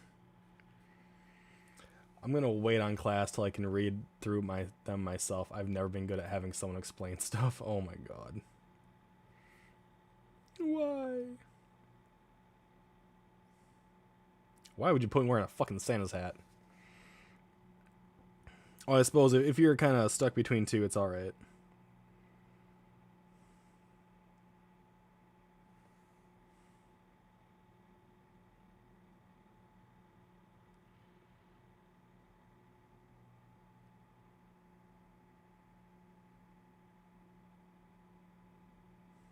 I am very sorry. I just looked at Mayo's screen. Holy shit, that was like bright, bright white. I am so sorry, girl. I cannot apologize enough for that. I am sorry. I am so sorry it looked that bright on your screen. Like, holy fuck. I might need someone to help me one-on-one with this. It's really confusing to me. Okay. Ask your question, and I will try to do what I can. Running 2nd edition, my dad and I were talking about it today. That's when he last played in the 90s. It is not 2nd edition. This is parts of 2nd edition, but not quite. It is parts of 2nd edition, parts of 3.5. There are some parts from other tabletops. It is based around it, but not quite. What can I help you with, Mouse? And I will do my best to answer it. We can make this a one-on-one session. Because, like I said, if you got questions, someone else does too. And it's just easier for me to answer all of them at one time.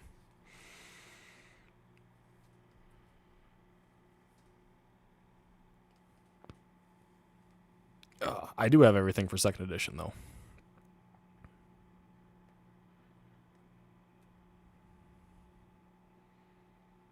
Or if I need to get into the voice chat, I will get into the voice chat.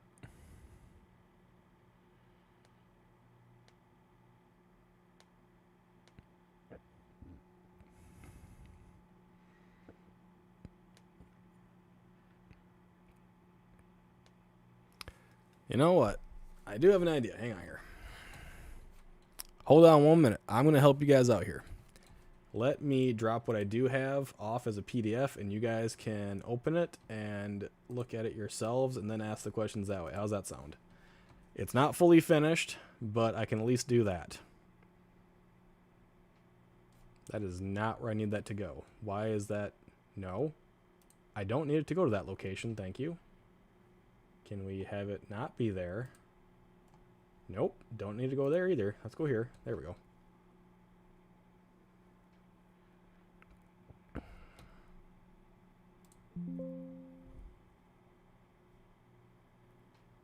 Yeah, I started with 3.5, played Pathfinder, then 4th ED came out for the obvious reasons, and now I'm back to play 5th. Hang on here. Let's go with, change it up that. Will you let me save it this way? Yes, maybe. We'll try this. That way, if you guys can't read it, well, then it's no longer my fault at that point in time. Okay, where'd it go? There it is. I am throwing this into the private Discord that we got going on. Again, if people want to be a part of it, let me fucking know. And I will let you in. I just saved it. There it is.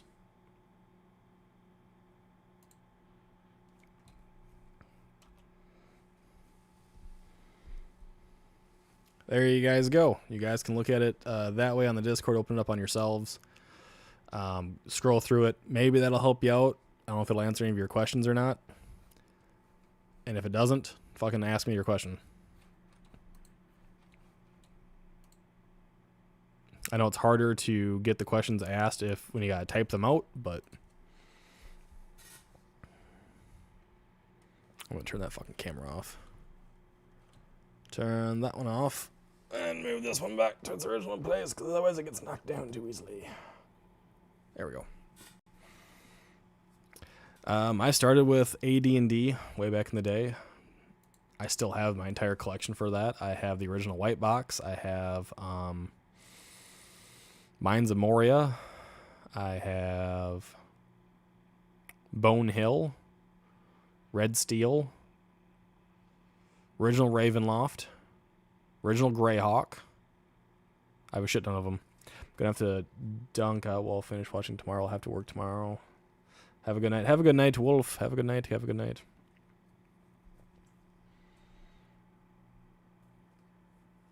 Yeah.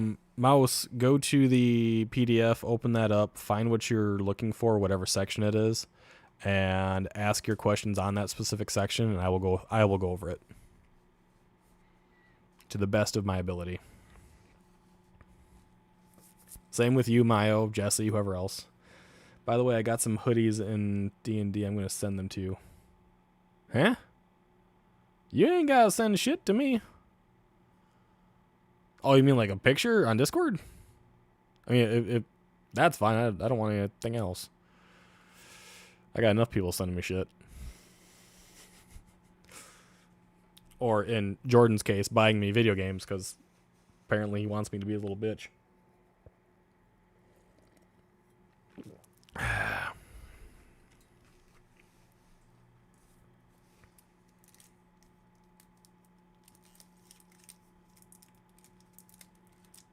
Dang it.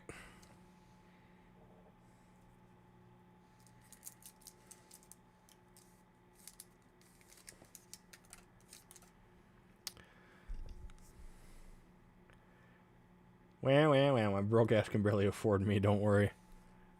I'd say the same, but I'm affording everything I gotta.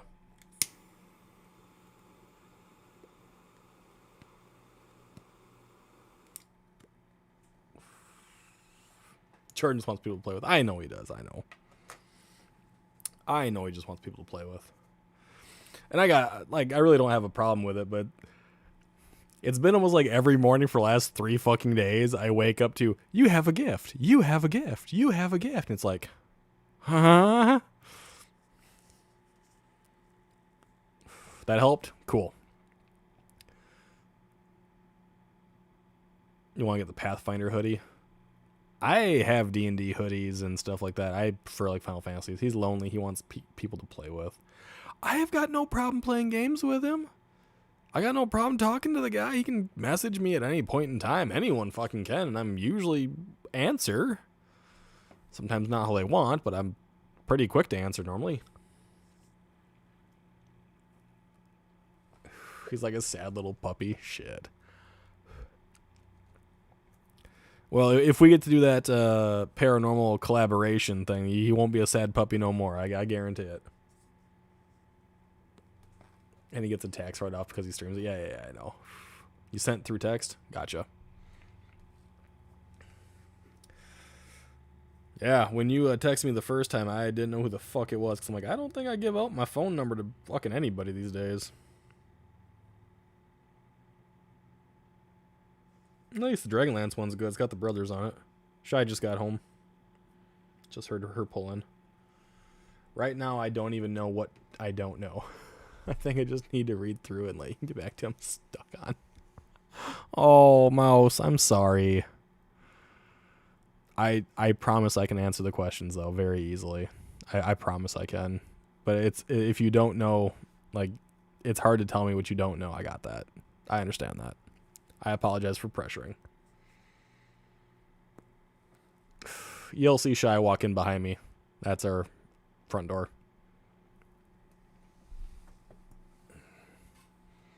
She was supposed to get done an hour ago, so she's getting home a little late, so I'm not sure what happened there. Or maybe they wanted her to stay an hour. Who knows? The brain damage is so real. Fuck off. Okay, how about this? You guys can go through the PDFs, those of you that have access. You guys can tell me privately or whatever, message me however you want, and we can do a private call and we can go through it that way. Or if you can figure it out while you're reading it, tell me then, and I can answer it now. The door is open once you do, Mouse. It's all good.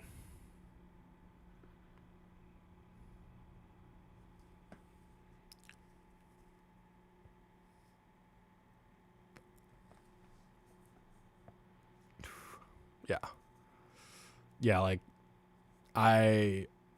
I'm usually very good at describing things, but it might be a little bit more difficult since I'm not in person with somebody, and I understand how a lot of people have to learn. They have to have the thing physically in their hands to do it. Is a caster druid good? I know you don't play Baldur's Gate 3, but I was debating on making one, but I saw it wasn't as good as Wizard or Warlock. Don't know. It is a cigar. Hey, babe. Silent, I can tell you straight up that every druid is a caster.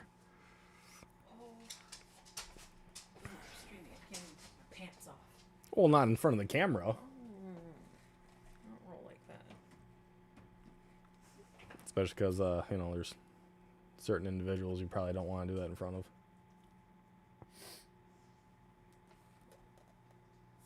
Like all the lurkers that are out and about. Hey, Jesse. Terry. Yeah, Andrew can answer your questions on Baldur's Gate 3. I can answer other questions, but I've never played Baldur's Gate 3. What you got there?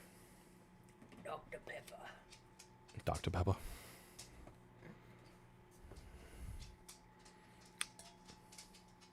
Is it alcoholic? Yes, Will it warm my bone? probably. Also, weren't you supposed to get home an hour ago? Yes. Jesse's happy someone acknowledged her.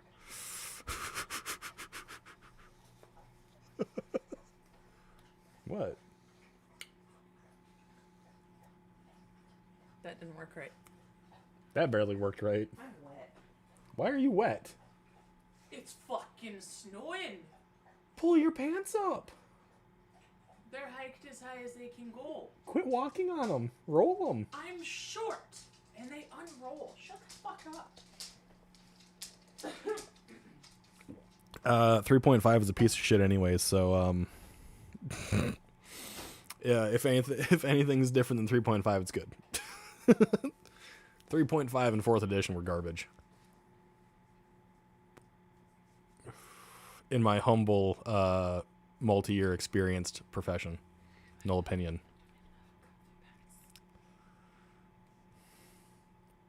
Yeah, you do. Oh, they're upstairs. Yeah, down here. I'm sorry, walk upstairs wearing your pants. You can take your pants off halfway up the stairs when you're out of camera. And then no one can see. Snap, bro. She did it. 3rd and 3.5 edition doesn't mean the most. Nah, fuck that shit. Why am I real? Hmm? I don't know if she said I'm real.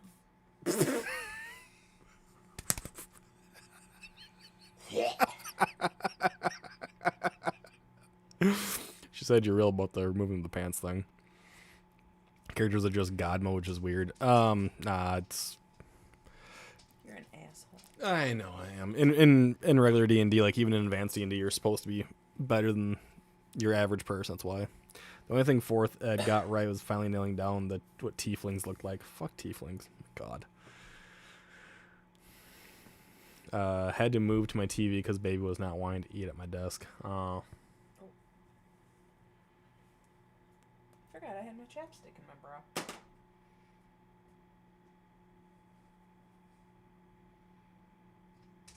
Okay. You're so cool. So cool. That smells really good. Which one is that? This is the jazz.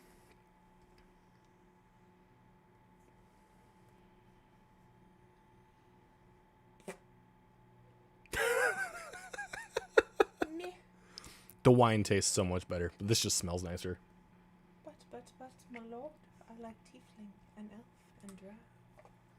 Well, elf and drow are the same. Because a drow is an elf. It's a drow. And if we're talking about elves, you gotta be specific on which one you're speaking about. So, bring me over to that thing. There we go. So we go. That's not fast enough. Gotta go faster. Gotta go. So what do we got here? We have, for mine specifically, keep going, keep going, keep going, keep going, keep going, keep going. Don't stop. Don't stop. We're almost there. Don't stop. There. So for mine specifically, we have 6 different families of elves. They are the dark, the gray, the marsh, the valley, the wild, and the wood.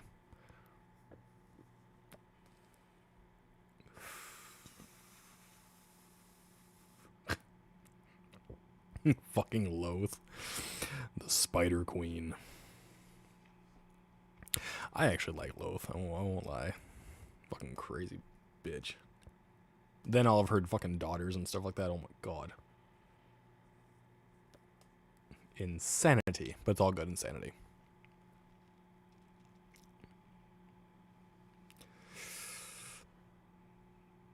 There's actually like, I think it's like 10 different variants.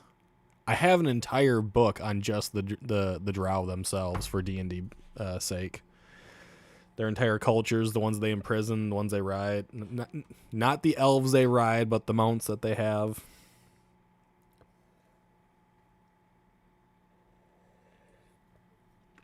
The thing about halflings is, for the most part, they are fairly good-natured, which is why it'd be really hard for them to be an assassin. Otherwise, yes, halflings in general are fairly good-natured creatures. That's why assassin really doesn't fit them as a society. And they primarily just kind of hang out in their own little world anyways.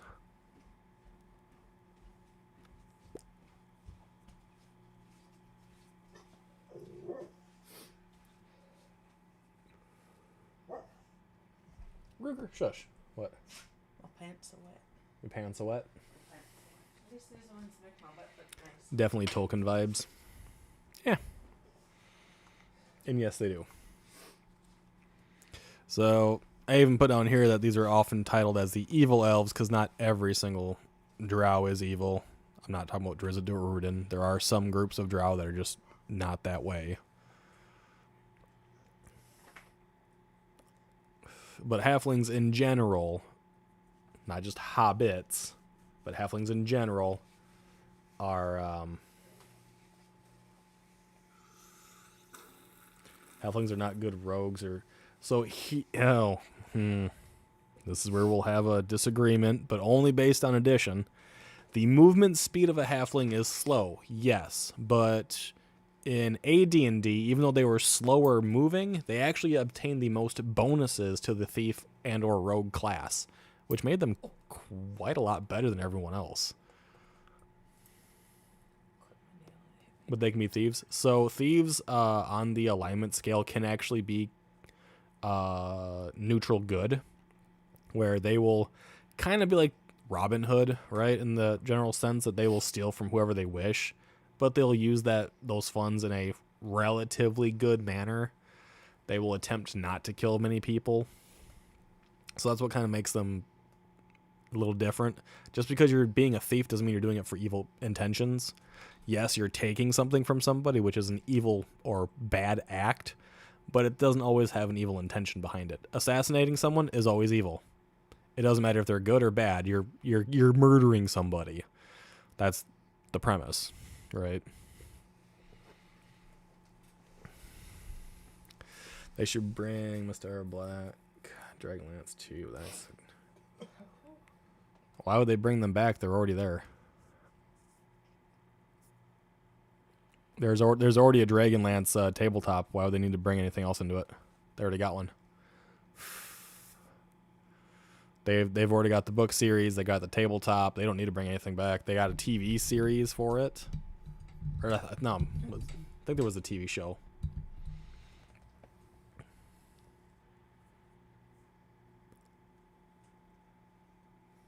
No, it wouldn't. It'd be too hard. It would take too long to develop that world.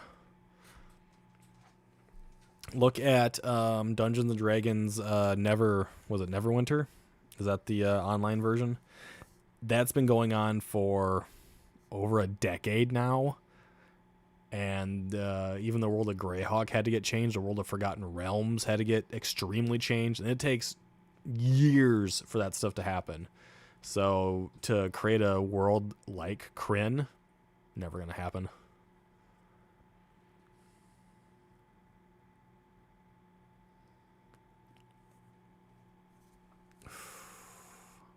Dragonlance is never coming back.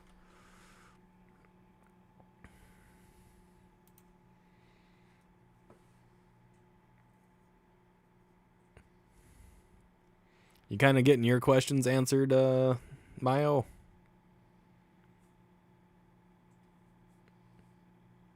I mean, I can honestly have Shy vouch for me. I'm actually really good at teaching people this. Thanks, asshole. You tie my dumb ass. I was gonna say. Fuck off. Facts don't care about your feelings. The truth hurts. Okay, Lizzo. I wasn't going with Lizzo on that, but I ate. Why men great till they gotta be great? Why are men great till they gotta be great? Yeah, feeling pretty good about it. All right. That noise says otherwise.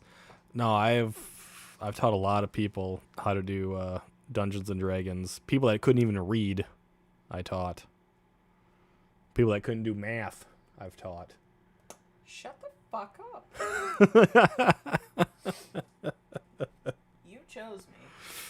I know. Unfortunate. Poor unfortunate souls. In pain. In need. Saw a kitty cameo, or was that? No, that's a dog. See? Doggy back there. Little Poochie. I'll let him know. Little Poochie and a shy booty. Feeling pretty good about it? Okay. So, I'm so on the math, okay? But I think I'll be okay. It's very simple. It's relatively easy. When you guys are ready, we will have you roll up your money. How's that sound? Then you guys can go through and try to spend some of that shit. 'Cause that's always fun, because I have that stuff available too. No, that was Remy. You saw Remy? Oh, yeah, she's over there. They come walking to my cauldron and cry, Ursula, please, and I do help them. Yes, I do. Yes, Remy.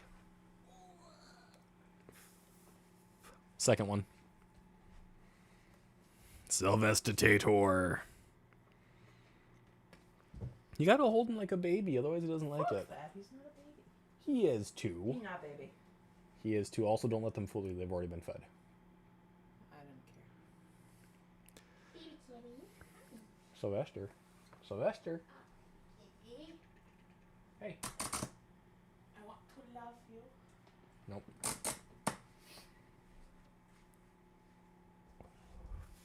This is Remy. Yep.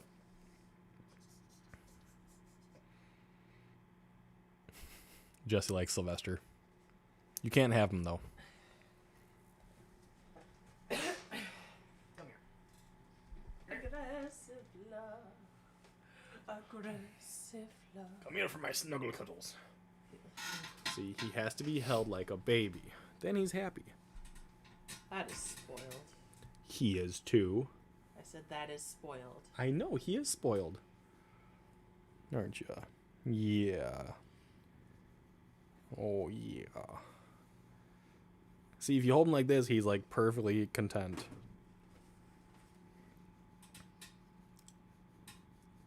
You guys probably can't hear his motor going, but it is. Handle your sarcasm and nerdiness. POF. I was gonna say, they're fucking everywhere. I'm one of a kind. I know you are, but people that can deal with sarcasm and nerdiness are everywhere. Yeah, but I can deal with it from you. That's what makes you special. Fuck.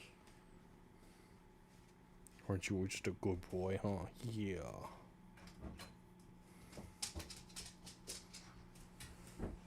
Actually, you know what?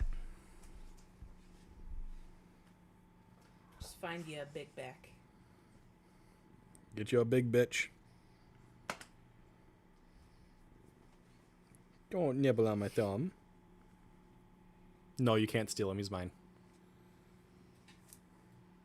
He'll get you with them little bappers.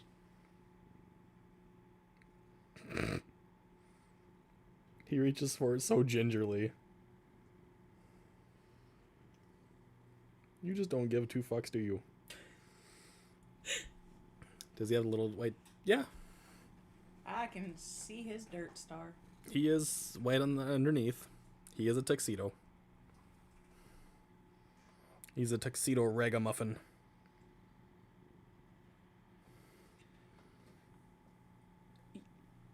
I love you, Jesse, but no. Can't steal him. Ah!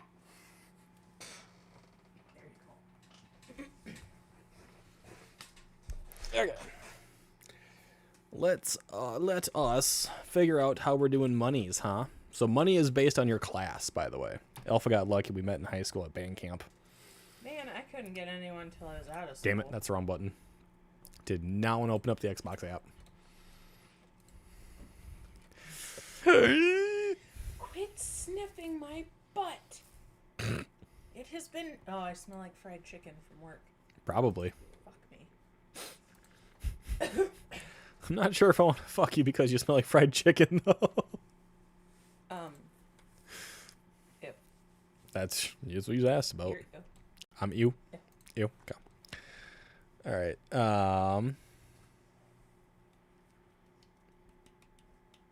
Are you doing turtle tickles on somebody? That's what that's called, by the way. It's called turtle tickling. Yeah. Be gone. Okay. What? We almost had a secondary to Sylvester with 6 toes, which we were gonna name Stallone, Oh, right. and Ashley lost him. Yes. Kidding. Thank you. You took that right from my mouth, You are correct. I did. bitch. I know. All right, so we're gonna roll up your guys' currency, your money. Money is in the silver standard, so 10 copper equals 1 silver, 50 copper equals 5 silver, 1 electrum is 5 silver, 100 copper equals 10 silver, which equals 2 electrum, which equals 1 gold. And then 500 copper is 50 silver, which equals 10 electrum, which equals 5 gold, so equals 1 platinum piece. You're gonna do ranger? Fuck yeah! Do ranger. A harefoot halfling ranger? Yes! Girl after my own heart. Are we breaking up now? Yeah, so we're breaking up. I'm gonna go hook up with another woman that's got kids. No. From your friend. Whore! Yeah. I have lotion on I just realized, compliment, by the way, that you look like a healthier, well put together Asmongold. Oh, no, not a compliment. Thank you, though. Not a compliment. Not for me, not a compliment. Nothing's a compliment from him. He's ungrateful. Don't hit me. I was about to pop you in your stomach.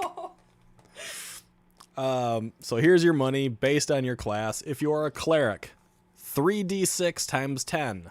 I'm sorry. This is where you got to use a little bit of multiplication here. You roll your 3 6-sided, you add them together, you multiply it by 10, your gold will be somewhere between 30 and 180, right? Well, we know what your kink is now. Not even close. I wonder. Ah, titty smack. If you are a druid, you have a 1d10 times 10, so 10 to 100 gold pieces. If you are a ranger, you have 5d4 times 10, so 50 to 200 gold pieces.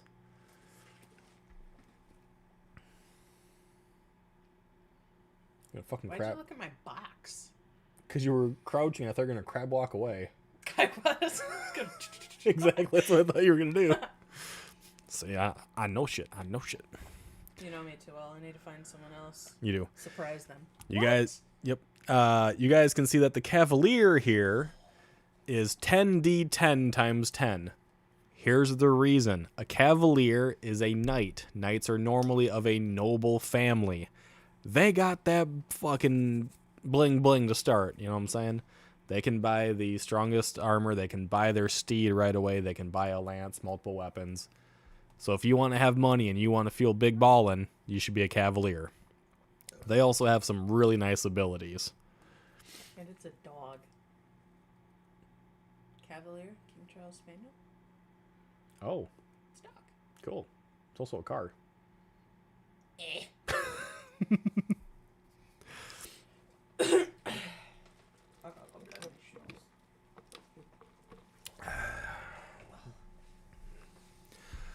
So once you guys get your money, let me know, and then I'll bring up the equipment list, and you guys can write down every little thing you want to buy, and you guys can go through and see if you can actually buy it all. I will tell you that there are 4 items that you basically must have. You must have a belt, you must have a backpack, you must have a water skin, and you must have some form of food. Okay? Some form of food. Those are the 4 things you need to have. And I don't care what you say. If you don't got them, you're gonna get fucked. And not in the fun way. Halfling Cavalier. I have thought about it. Did I allow that? I don't remember. I don't think I did I? I gotta check. I don't think I did. But for the Cavaliers, for the no,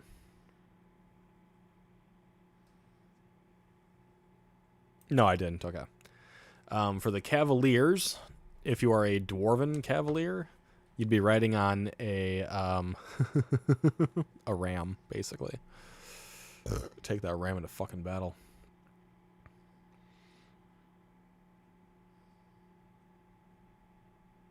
Because I think... No, okay, I didn't allow the dwarves either, but that's what it would have been if I would have allowed it. Basically, I think it's humans and elves and half-elves and stuff like that. It would probably ride a pony.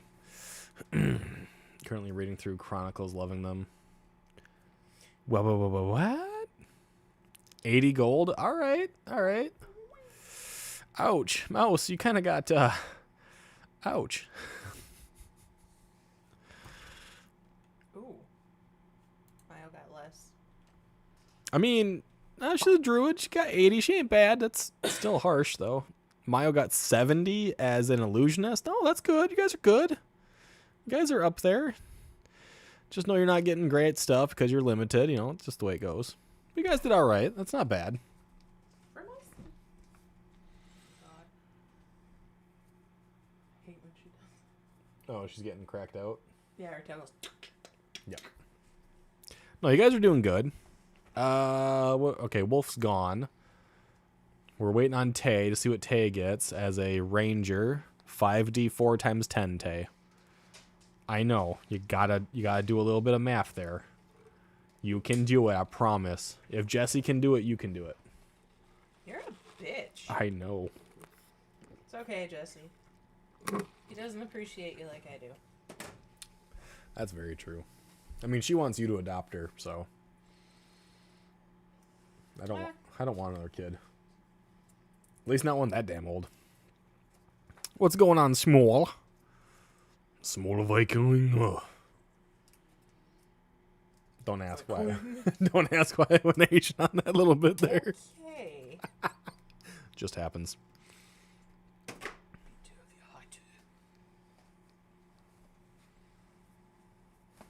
Oh, did it!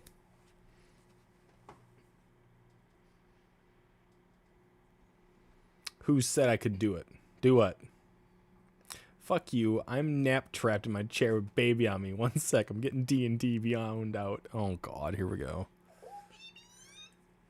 Oh, like a baby. Baby. Oh, baby.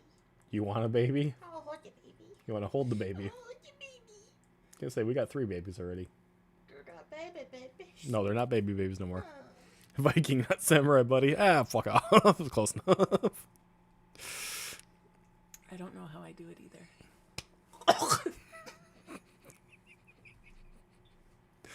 Hiya! Right in the throat. Right in the hernia. Right in the hernia. That's how she does it. She likes getting whipped. I have a bit of a... Never mind. Uh-huh. You gonna stop right there, weren't you? Yep. Should stop before something happens. I like being abused. Before your vag goes all Grinch on you. I don't know if D&D and Beyond will work for your custom stuff. Worth a try, though. I'm not worried about it. It'll all be good. 90? Fuck that. 90? I mean, it's less than half. Ugh. You can still make it work, though. Definitely still make that work. I really don't. I will make it work. I will find a way. I will send everyone all the stuff, and I ain't got to worry about it. I've done it this way forever. I'm going to keep doing it this way. Can't wait for the day your children are my age.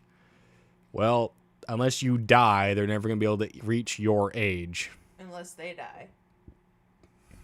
Yeah, Jessie has to. No. Jessie's 19. Yeah, the age she is now. No, she has to die so to actually reach whatever age she was when she died. That way they'd be at the same age. Because her consciousness would no longer be there. You're stupid. I know what you meant. Yep. My God. Your brain cell is really, really struggling. No, I meant exactly what I said. No. She would have to be dead for them to reach her current age. She's gonna die in her 40s?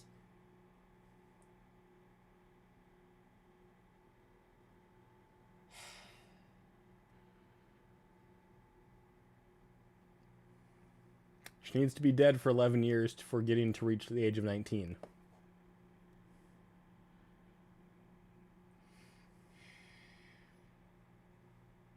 Because if she dies, her age Your can no longer children continue. reach my age, okay? Stop. I know what she meant. Your brain cell is just trying to rub together, but it is not happening. Yeah. Just thought I'd stop and say hi, peace out, bud. Bye, Small. I just went with an old character and just rolled up plain dice. Imagine getting 5 to 20 gold. It's what happens, though. If you are a class that... So for the monk, they don't really need much. They don't have any armor. They have a natural armor themselves. The monk is actually amazing. They can jump off mountains and not die when they reach a high enough level. Weapons, it's basically like sticks and their fists. So they don't need to buy weapons. It's just buying food and bare essentials for them, and you can do that with under 20 gold. So yeah, they can definitely do it. And you can buy a backpack and, you know, like a meal with the money. Well, but yeah. And I understand you were saying when they reach the age of 19. Yes. When they reach that age. Complicated. He thought he was sounding smart.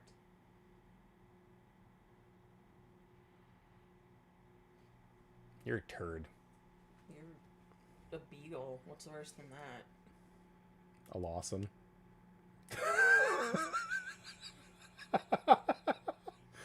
At least there's law in mine and son. There's a tried. son in you too, huh? No, it's not. That ain't no baby. That's a hernia. That's a hernia, exactly. I got 4 of the bitches. 4 hernias, 3 kids. 4 surgeries.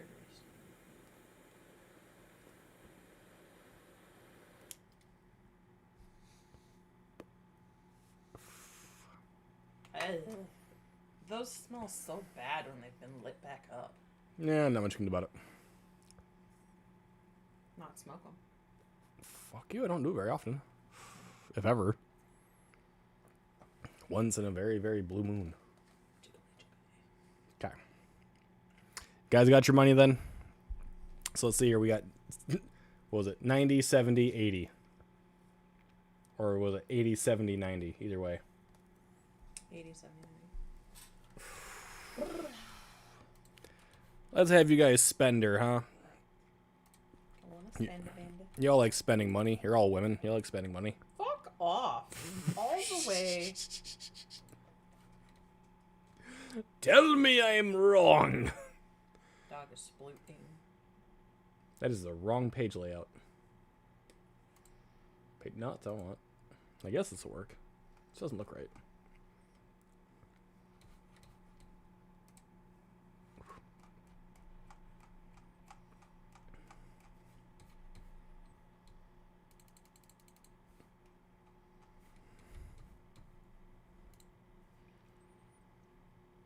Exactly what she said, of course. I'm wrong? Yeah, well, I doubt it. I don't care what a little kid has to say.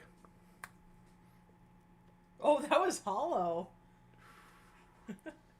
Uh-huh. It's for hitting me in the throat. I like spending other people's money. Get in, losers. We're going shopping. There you go. I'll zoom this in a little bit more for you guys. This is your weapons. Now, as you guys have been able to see because of the sheets in front of you involving your classes, classes can use certain types of weapons. And, yeah.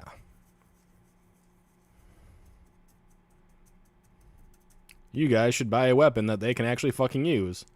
Otherwise, they don't have the knowledge on how to, apparently. I'm trying to figure out something that works with that. So, this the Bibles is not in the Discord.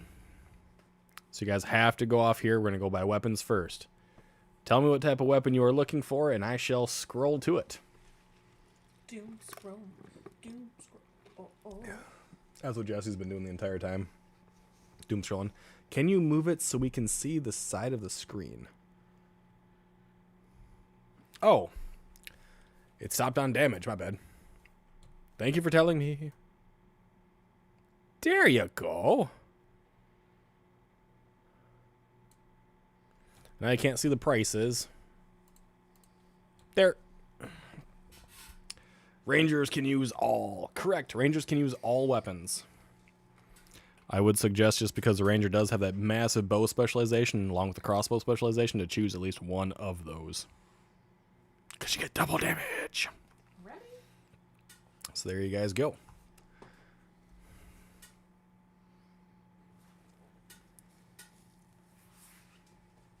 Did you just put chapstick on to rub on my face?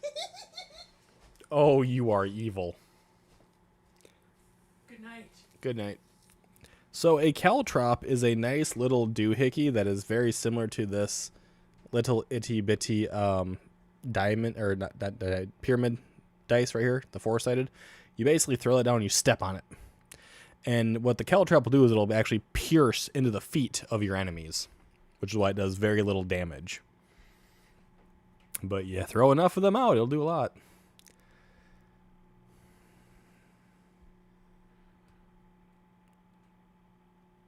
I also doodled a person. Shut up. Don't want your doodle.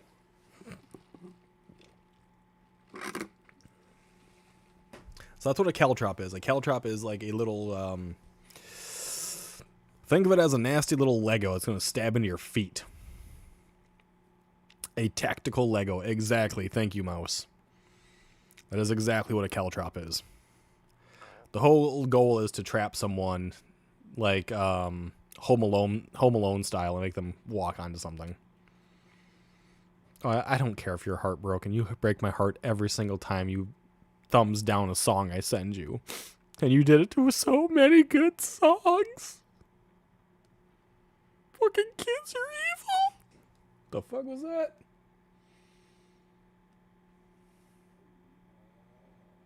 I fucking heard that.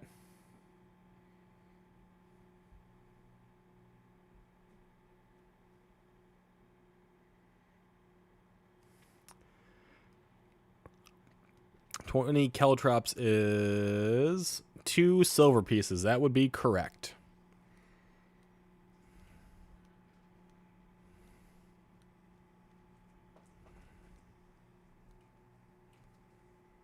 That is absolutely correct.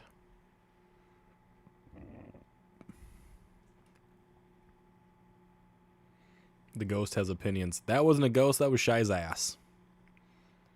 She is crawling into bed, and I just heard her rip a massive fart, and it came echoing down the stairs.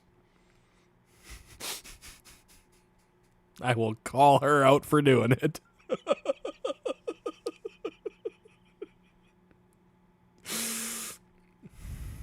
Oh. It didn't go by, it went...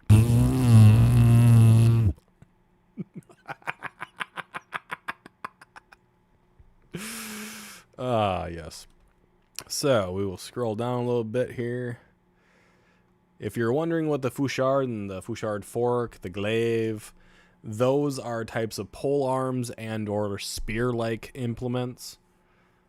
Same with the lance. It's very similar to a spear, but the lance is primarily, when you are mounted, it is a actual preferred weapon for most cavaliers, and they get huge bonuses when using a preferred weapon while mounted on their steed. Cavaliers also have a parry system as well. And the cavalier can block and or parry 2 attacks in a single round. They can't attack afterwards, but their weapons also suffer no durability loss when that parry happens, which is amazing. So, could you shower the money conversion, or show the money conversion? Yes. 1 second. 1 second. It is this one, that one. There's your money conversion. 10 copper is 1 silver. 50 copper equals 5 silver, which equals 1 electrum. 100 copper is 10 silver, which equals 2 electrum or 1 gold. And 500 copper is 50 silver or 10 electrum or 5 gold or 1 platinum.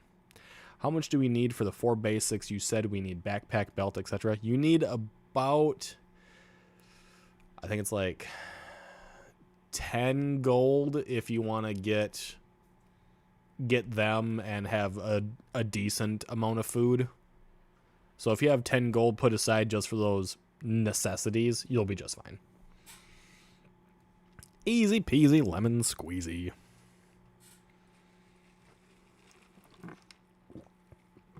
Because I know you guys want to buy animals or whatever. Because you're like, we're going to have a zoo. We're going to have fun. We got this shit in the bag. Beagle's definitely not going to totally ruin us completely. I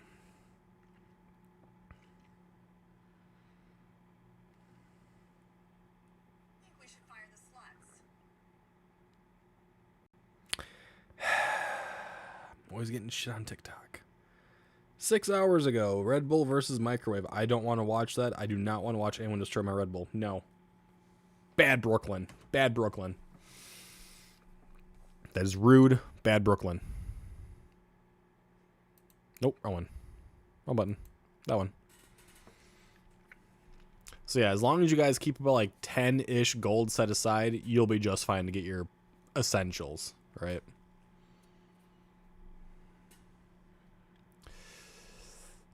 Danger, danger, Will Robinson. There's no danger here. Don't worry, kids. I'm going to make sure I take very good care of you. You can trust old Jeremy here. I'm a good guy. I'm not going to cause you any form of problem at all. I've got you in the bag. You are as protected with me as the gold in Fort Knox. Don't you worry. I'm going to make sure you have a splendid day.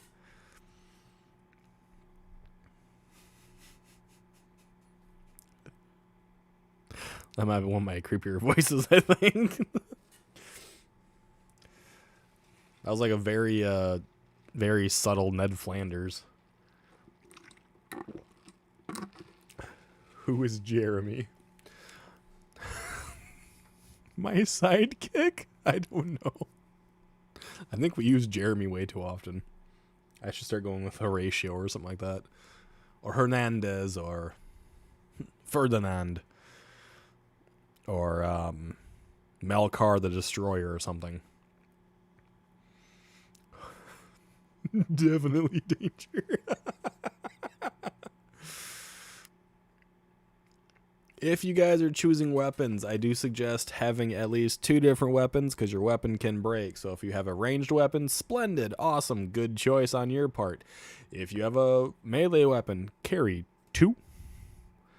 A dagger is usually a very beneficial one that you can keep it close to your chest. You can keep it on a bandolier. You can keep it on your belt. You can, at some point in time, spend the money to even get a wrist dagger sheath. So. Oh no, not Zeus. Oh no. Oh well, creepy old dude, yes.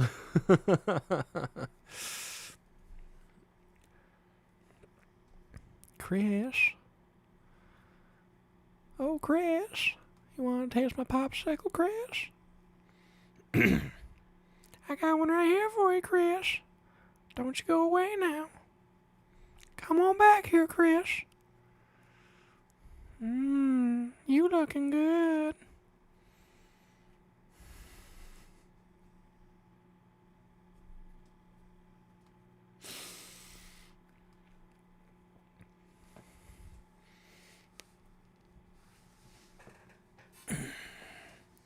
I have a problem with voices. I do too many of them, and I'm not good at any of them. Except Schmeagol, or that one pretty good. Get your fat space ass back here. Get your little fat space ass on back here. I need to see you jiggle just a little bit. Come on back now.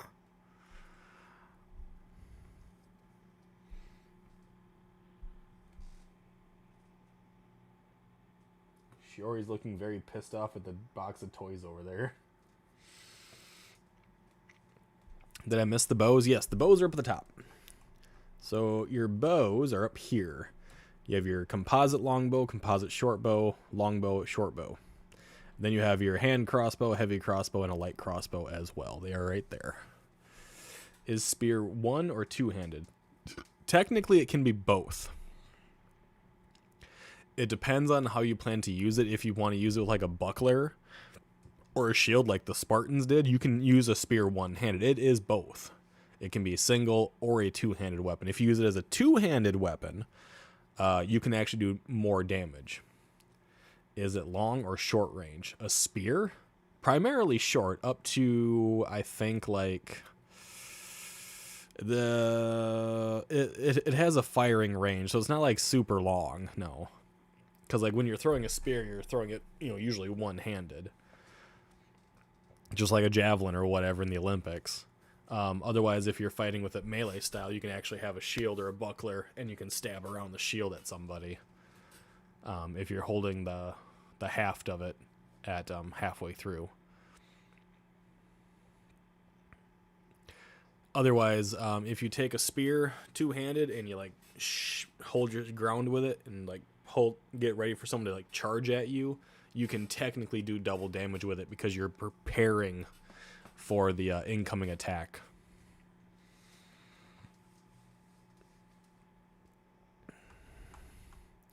So let's see here. The spear, it's got up to a 40-foot range on it. And like it says down here, is capable of double damage to all creatures when riding or charging a mount. Is capable of dismounting a rider in combat. And does 2 times damage to larger creatures when it's prepared to receive the charging enemy. So a spear is extremely beneficial in those categories. It can be from 5 feet to 13 feet in length. Spears are fun. Their spears are still like one of the greatest tools of combat.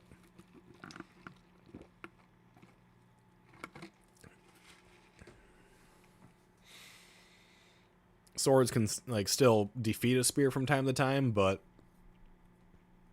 it's a good tool to keep distance. So basically, if you're using a 5-foot spear, you can attack someone that's up to like 4 feet away from you. So almost a full, battle square away. Basically, you can get someone at a further distance without throwing it at them, but it can be thrown. Ooh,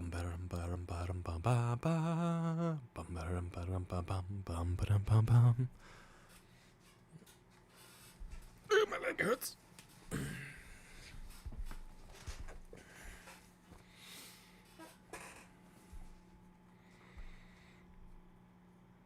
There's a spear. Takes it. It's what you need. Don't worry about if it makes someone bleed or not. Just takes the spear. You can use it as you did Darren. You can use it in the best of ways. You can stab it into the ground and lodge it into a door so no one can enter the room. You can take it and drive it into someone's skull and make their brain into like mush. You can turn their eye into a spoon. You can do so many fun things with a spear. Get the spear. Can you scroll back up to dagger for you? I will definitely scroll up to the dagger. I suggest everyone carrying a dagger, honestly.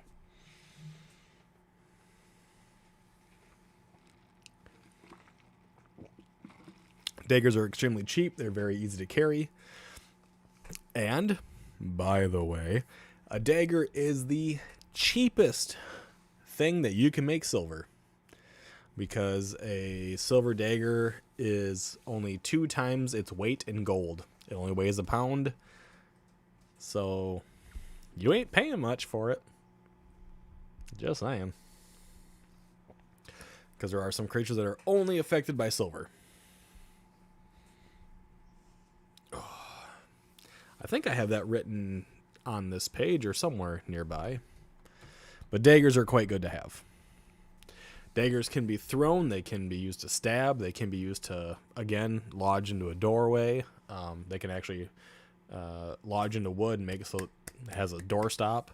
You can use them to tie onto a rope and throw into something, as long as you can throw the dagger far enough and the rope isn't going to carry too much weight. If you are an assassin, by chance, the assassin has a very unique thing, which is a poisoned weapon. They carry around a very particular dagger with them, and that dagger has a hollow hilt. And the reason it has a hollow hilt is you can put a vial of poison inside of that hilt, and when you stab into someone and you smack the pommel, which is the bottom of the dagger, and it breaks that vial, the poison will then go into your victim. As long as you are stabbing and have penetrated their flesh, you can poison them that way, which is a really fun thing to do, and it keeps your poison in a safe-ish container. Daggers are fun.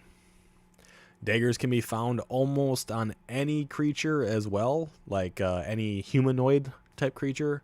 Goblins carry daggers, kobolds carry daggers, orcs will usually carry a spare dagger, yada yada yada. So you can always find one if you can't buy one.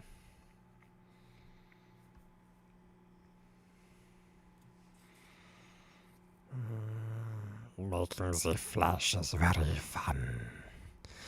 Scrape off the skin and then you're done. Blue punch buggy. I can do it if I choose to. I used to do Elmo, but now it sounds like a cracked out, like, creepy ass fucking Elmo. Since I blew my vocal cords out that one time. That just makes them sound weird. Okay, I'm zooming out for a second here and trying to find if this is the one where I have... Yeah, here it is. Silver weapons are available for purchase, but they cost 2 times their weight in gold unless specified. So, magical weapons are around for purchase as well. They will only be a +1 magic weapon, but they cost 10 times their weight in gold pieces, which you could still do. It would cost you 10 gold to get a magical +1 dagger. It is possible to get. So...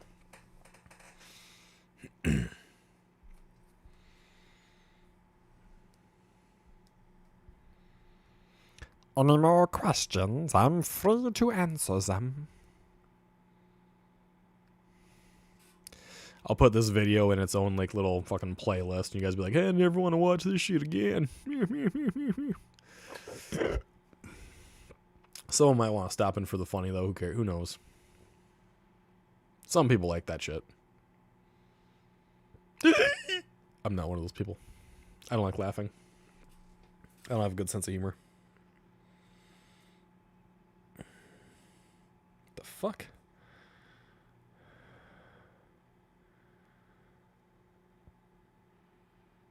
How dare you, Jesse? How dare you? Gonna look at the arrows again. The arrows are way down here. Well, there you are, my deity. There are the arrows for you to peruse. I come back from time to time.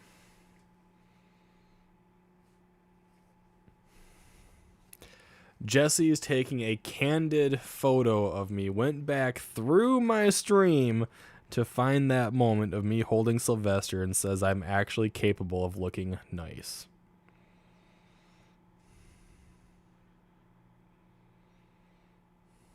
You guys are so fucking horrible.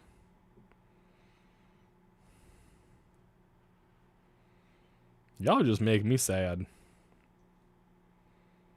Y'all just make me sad, making fun of me and shit.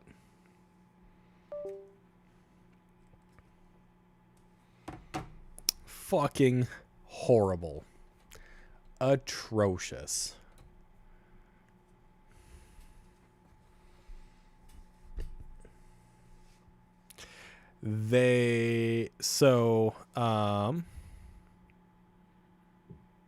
Normal arrows?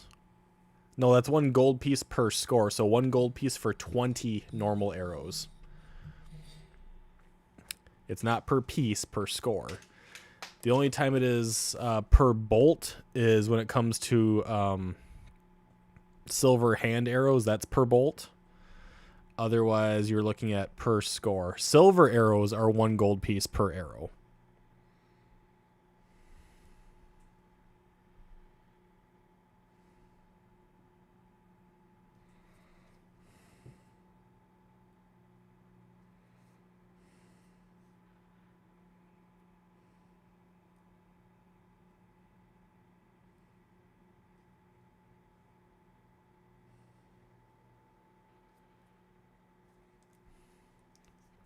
Yeah. So normal arrows are 1 gold piece for 20 of them, and then silver arrows are a gold piece per.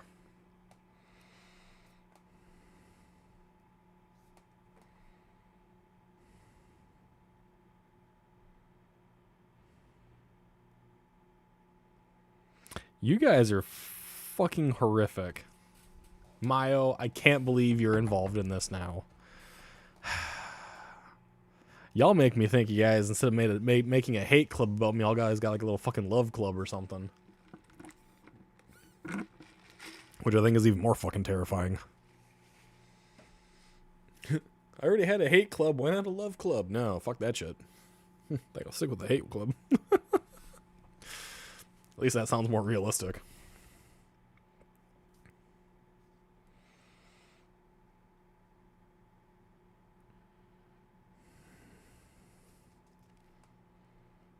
You guys are just going to anger people.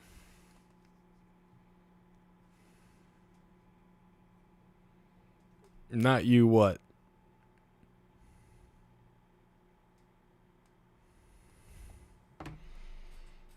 Posting fucking pictures of me with my cats. Dirty little bastards.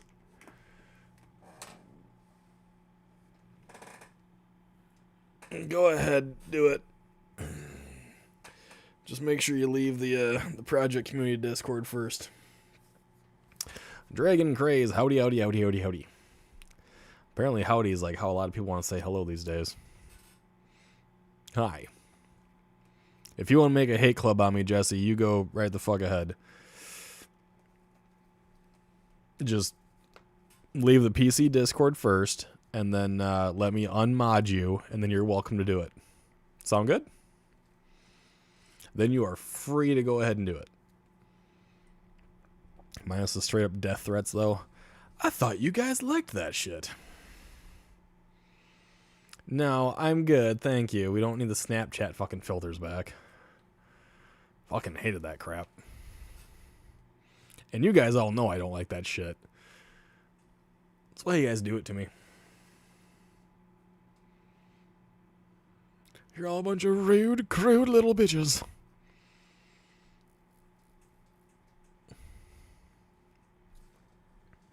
All right, did you guys get your range stuff in there? You guys got your melee weapons and all that good shit?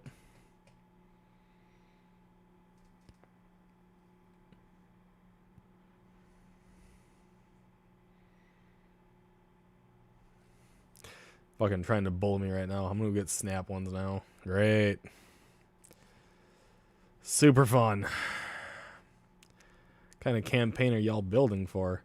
It is a homebrew called Eldarrun Age of Wretchedness that I've been building for like the last 2 years. It is pretty much a complete overhaul of advanced D&D from the late 70s, early 80s, and a few other things added into it. I'm trying to make it more streamlined. They're going through, they're kind of building their own characters, seeing what the thing is like. Some of them have built characters before, some of them have not. So we're going step by step on it. AD&D first ed? Yeah, first ed, second ed, yeah, around that time. With some differences added in here, you know. Alright, since you guys got that, are any of you guys using a shield? I know Wolf isn't in here anymore, but I know he was going to because he's a cleric. But I don't think... I'm pretty sure the druid isn't, the illusionist can't, and I doubt the ranger is. So I don't think you guys have any shields that you need to worry about. The fuck was that now? Oh. Cat jumped into a chair in the kitchen. That's what that was this time. Here we go. The armors. I'll back this out just a little bit so you guys can actually see the price. There we go. Yeah, no, I don't think any of you guys are using shields besides Wolf, but like I said, he already left, so. And if he rewatches this, he can just freeze on that.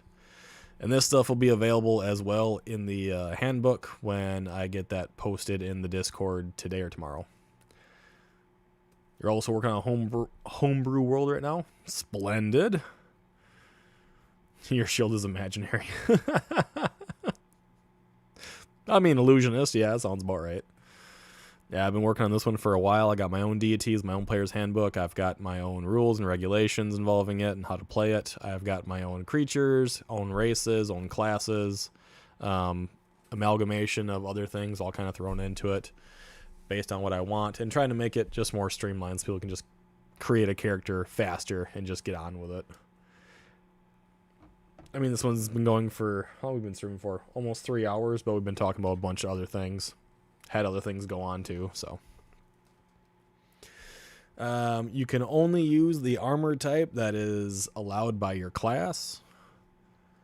So, and whatever money you guys have left to spend, because some of these armors are relatively expensive, you guys might have to settle for a lower armor.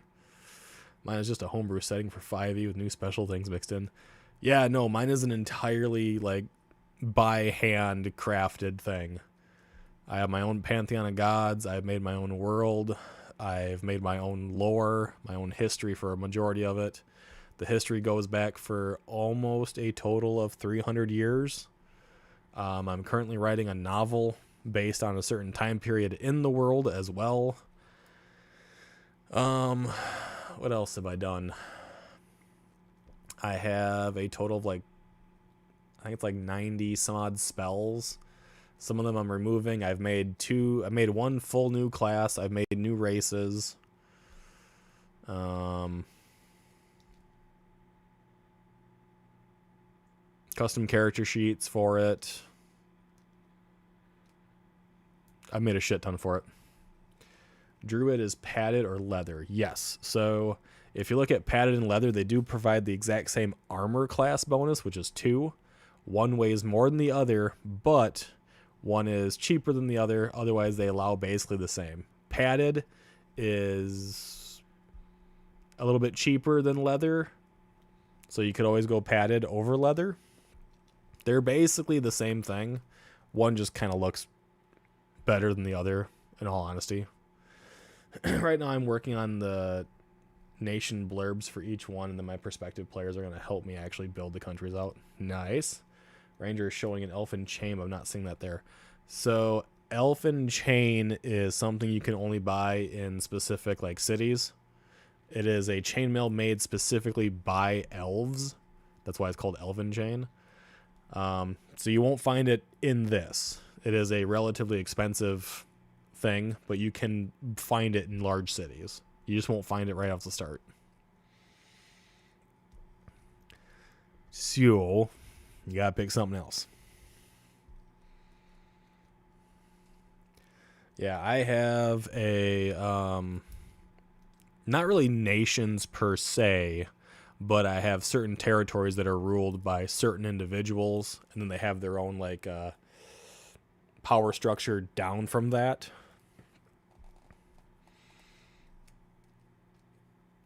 Yeah. It's in there so people understand they can get it, but you can't get it right from the start because that'd be way too powerful. 16 nations? Good lord. I have, what is it, like 16 races, 16 classes. We have like 25 or 30 secondary skills.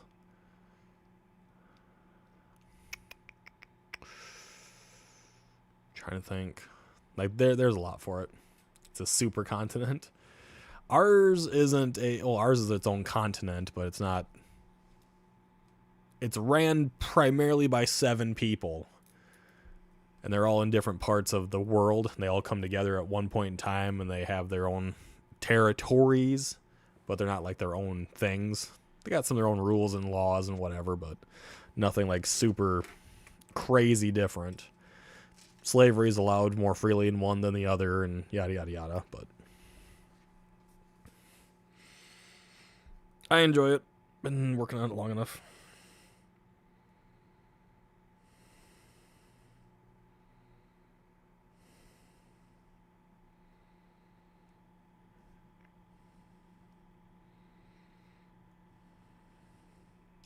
You guys can keep your little fucking snap filters and your own little goddamn things. The Rawls. Yes, the Rawls. The Rawls are above any king and or thane. They get the final say in the area, and then, you know, they have their ultimate say overall.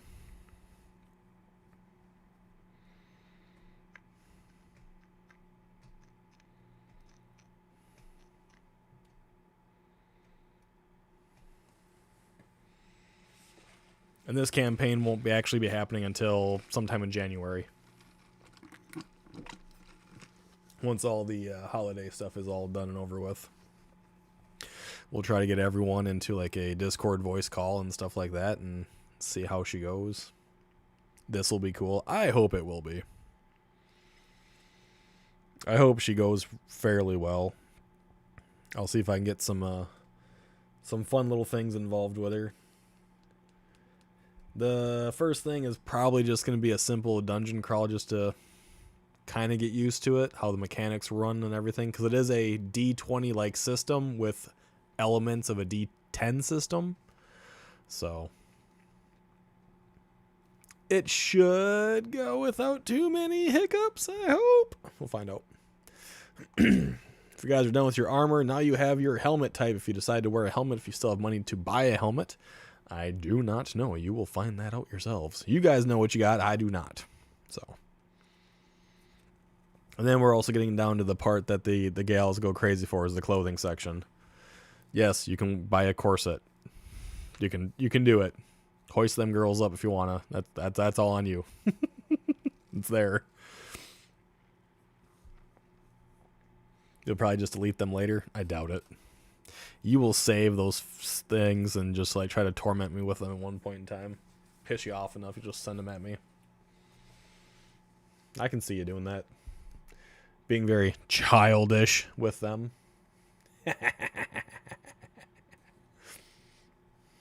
Because Jesse's a brat. Isn't that right, Jesse? You're just a big old brat.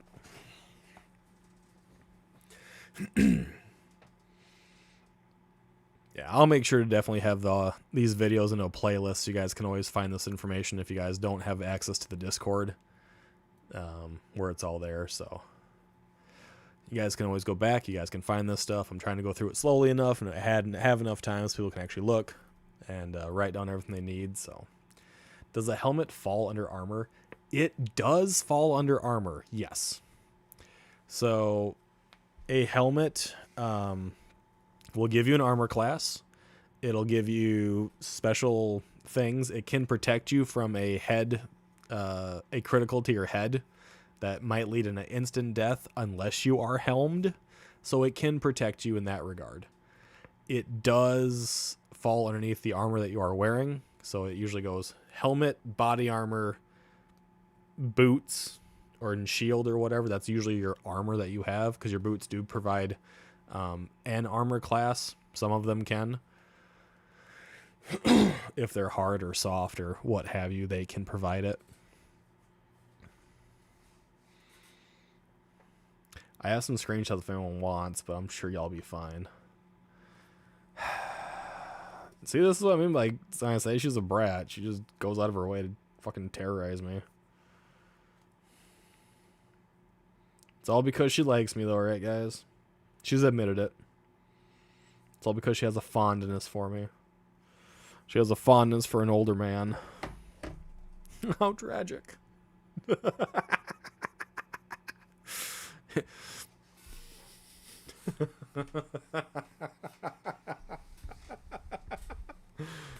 Eat that shit.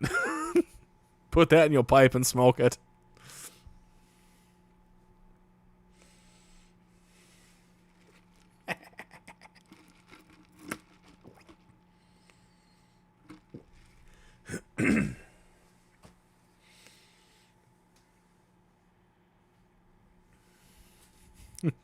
She's dead. We're safe now. We're dead. We're safe. It's all gonna go good. Bruh, nah. I don't know. You giving off them vibes, you know.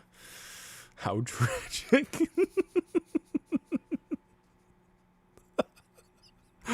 I know, that was good, right?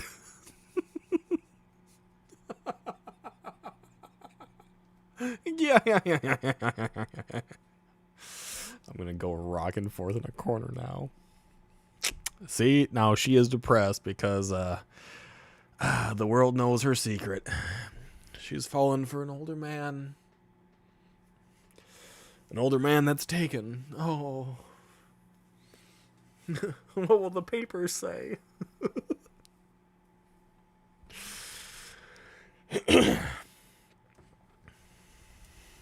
I was talking about the stuff on screen. Dang. Sure.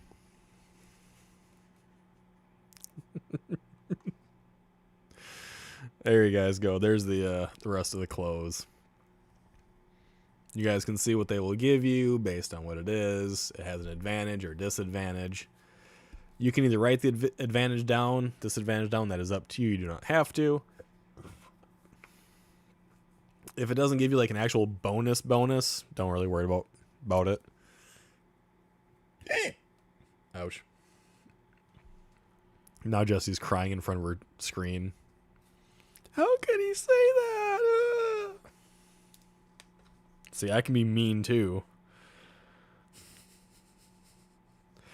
I shouldn't be mean to kids though. Get in trouble for that.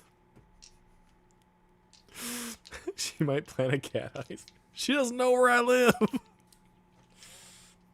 Just because we in the same state don't mean we're close.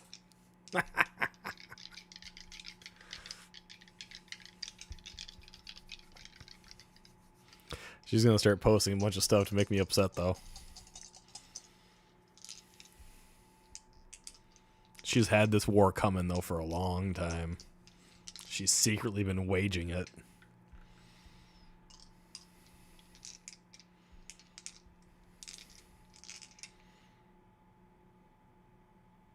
I just realized I put down for the traveling pants leg covering made for abuse.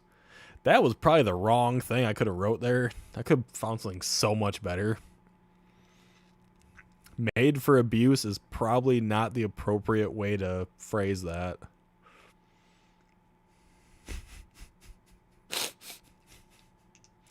Do halflings technically need boots? Yes. So the reason they need boots is because a hobbit and a halfling, although they are extremely similar, they're not exactly full-blown the same thing. A hobbit is very specific to Tolkien, right, in the Lord of the Rings, and his Middle-earth. And halflings are kind of just based off. So yes, you should still wear boots. You ain't got the big clod-hopping feet, technically. 4 million TikToks are about to flood his DMs. Man, that'd be fucking horrendous. Nope. Instead, I got a message. I think I made her mad.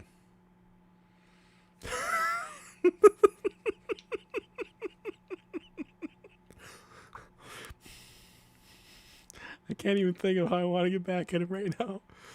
You're a little flustered, a little red in the face. Are you a wee bit embarrassed? Trying to tell me to go fuck off, are you? Oh, so rude of you, Jesse. Why would you do it to me? How dare you? They are, yes, they are referred to as halflings. They're referred to as little people. They are. Hold on, what are traveling pants? Traveling pants are leg coverings made for abuse. So the traveling pants and the tunic or jerkin is basically what you're supposed to wear underneath your armor. That way you actually have proper clothing underneath your armor. I don't remember putting made for abuse on the traveling pants, but that's what I got on there. But yes, Tay, they are referred to as halflings. They're referred to as little people. They're referred to as such. But they do not have the giant feet. Like pants you travel in. Is it that simple? Yes, that's what it is. It's literally that simple. It's just pants that are comfortable for traveling, and that are literally made to like take briars and brambles and like sticks and stuff to rub up against them, and they won't like degrade. They won't like rip right away, type of thing. Like they're made. Think of like jeans, right? They're made for a little bit of abuse. I can't keep using that word because it sounds so bad. The clothing under your armor is also to protect your skin from it. Yeah, it's to protect your skin from like rashes and stuff like that, depending on what the armor was. But yes. No, Tay, you still have to wear boots. They can be cheap boots. I mean, you can go barefoot, but you ain't got the big like hobbit feet, all right? I don't know why that was so funny to me. Shut up. Wear and tear. Yes, wear and tear. That is so much better than abuse. I don't know why I put abuse in there. Maybe I put abuse because wear and tear would be too long for that little space. I should have just removed leg covering, but something made me put in leg covering. And I put in the robe as body covering, the tunic as upper torso covering, as if people wouldn't understand what a fucking shirt is.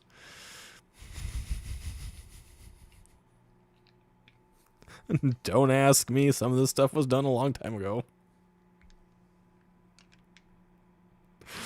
Makes me laugh, though. Jesse, you fucking abuse me all the damn time. You just don't do it physically. It's all mental. Makes me freaking think I'm crazy.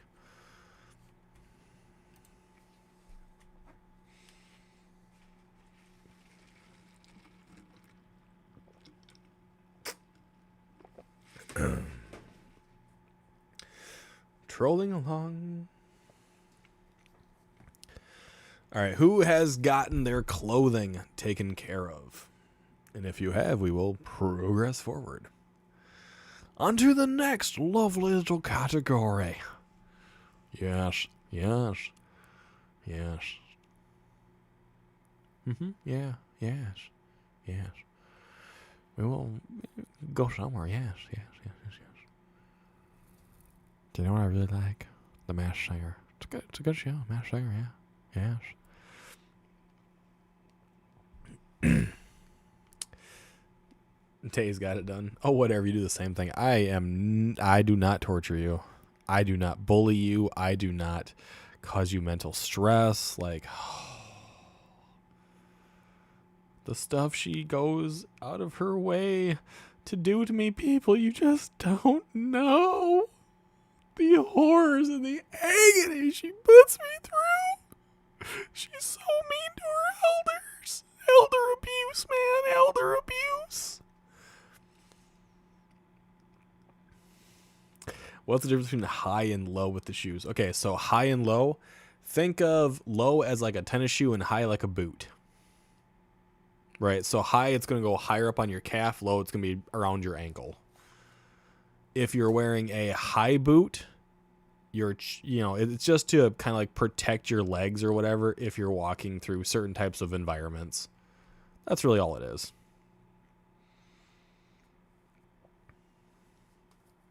See, she's telling y'all not to listen because she's trying to gaslight me.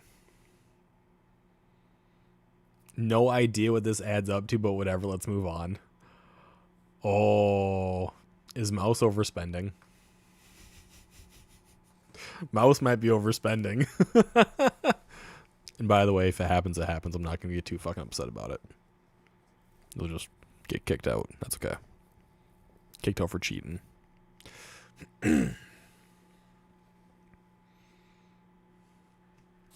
No, like, so like when it's like in silver pieces and stuff like that, that's just cheap. The majority of the villages and towns you guys will be going into in the world anyways they go off the silver standard where everything's paid for by copper and silver pieces. And it's only like in larger towns or major cities you'll actually be spending electrum or gold pieces in. So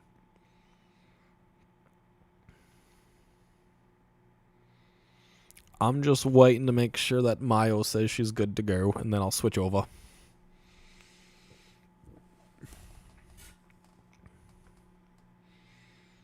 See, now she's trying to make me feel bad by saying she gives up, by trying to do that, like, you know, reverse psychology stuff on you guys. It's... can't believe her. I'm such a horrid human being.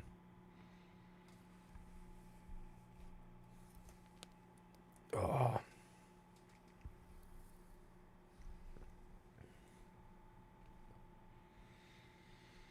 For the most part, if you take 2 gold pieces and turn them into silver pieces right away, you shouldn't have any problem with finances.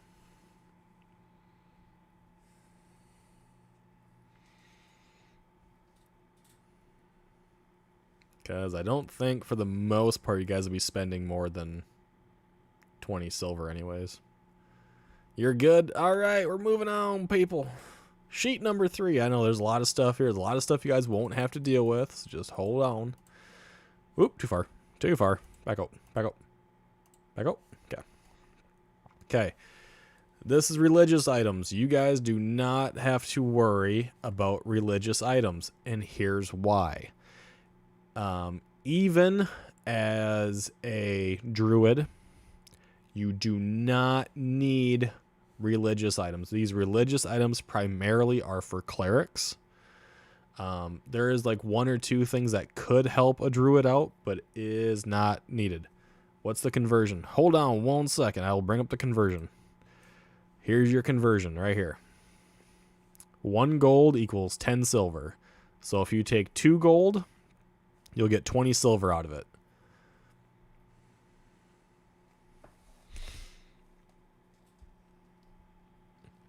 And that will basically cover all your silver needs. And then that you can break down 1 silver as 10 copper if you're spending copper pieces. Coins do have a weight in the world, but that weight only happens if you have a certain number total of coin. So you guys don't have to worry about that right now. You guys will not have enough to make it worrisome at all in the end. You are very welcome, Mouse. Very, very welcome. Okay. As I was saying, religious items, you really don't have to worry about unless you are a cleric. A cleric must have a holy symbol of some form. And you can look in here. It shows your quote-unquote devotion to your deity, and so does the price tag. You guys do not have to worry about that, who is right now currently in the chat, in the stream. That is not a worry for you. Livestock and pets. Livestock is the last thing you guys want to get into. Buy everything else you need first. Same thing with transportation. You really can't have much of this transportation unless you know where you're starting off in the world, because if you buy a ship or like a small boat, large boat or whatever, the prices are reversed on those, by the way. Why are the prices reversed? I gotta switch that. You guys can't do much. So we're gonna go on to the next sheet here, which is sheet number 4. This is your area for your essential fun stuff. You can go 1, 2 places. There we go. So here's where your leather backpack comes into play, and the price tag on it, along with everything else. Okay. You need to have a backpack. You need to have a water skin. You need to have some form of rations. From this list, you will find them. I will scroll down just a little bit to add a few more items to that. You can find them. You can use them. There are some other things in here that will become very valuable and very beneficial to you as you progress in the world. Buying it early is very helpful. Like the medicinal boxes, Bandages will stop people from bleeding out. Okay. And the medical herbs, you guys don't have the list yet, but there are medical herbs that do provide different benefits. Some can slow poison, some can ease pain, yada, yada, yada. But you guys can go through slowly. Go through this entire area right here from backpack to pole. No, not for pole dancing. You'd have to find a way to station that first, get it stabilized, and then you could do that stuff. If you have questions on this section, let me know, and then after that, we'll move on to the bottom half of it. All right? Ugh.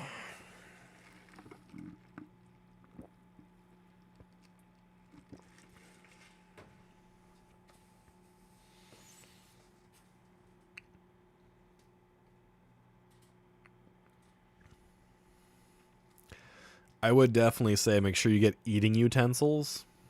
They do not have a single weight because it's just like a fork and a spoon, basically. So I would definitely say get those, and I think somewhere down in there there's a bowl somewhere too, or a cup or something like that. I don't remember what I put it as, but it's somewhere. Because you guys will be making camp nightly to consume your rations, and during the days as well, you guys will have taken little breaks as you travel on through. So having something to eat with, it would be very beneficial to your character individually. Just like in modern day.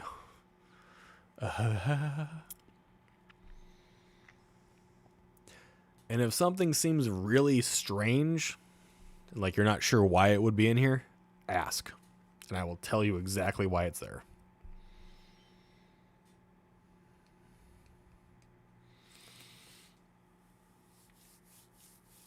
Oh. I'm starting to get kind of chilly. It is 25 degrees right now.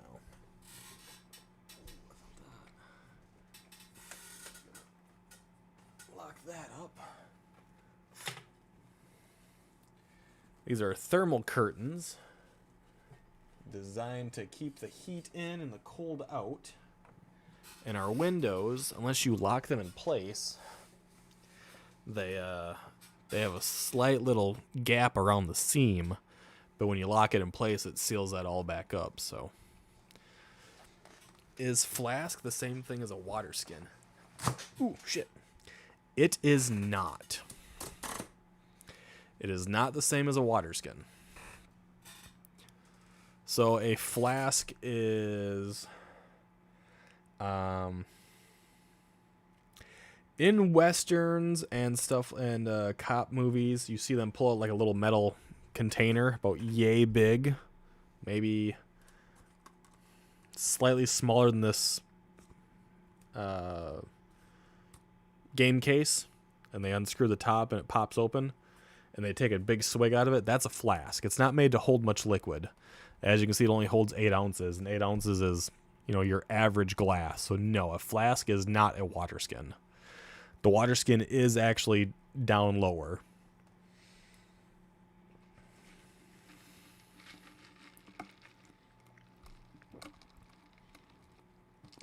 It's not very expensive. It's only a few silver. So as long as you have a few silver left over, you should be fine. I'm going to run to the restroom right quick, and I'll be back. Mute myself.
Ah, I gotcha, I gotcha. Yeah, no, it is. Nope, so water skin is labeled as water skin. I gotcha.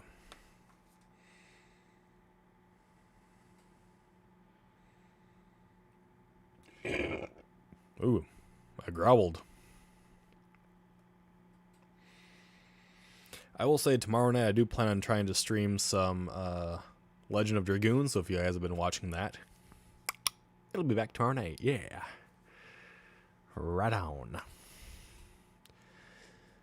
Has everyone gotten through this section of the miscellaneous equipment and items?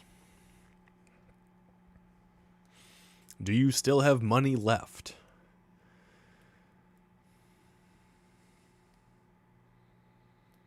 I'm praying that you do.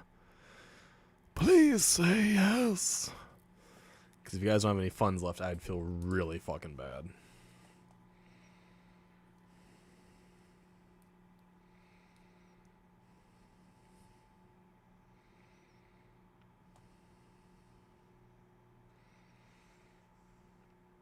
I wonder how many times she's using the snap filters right now.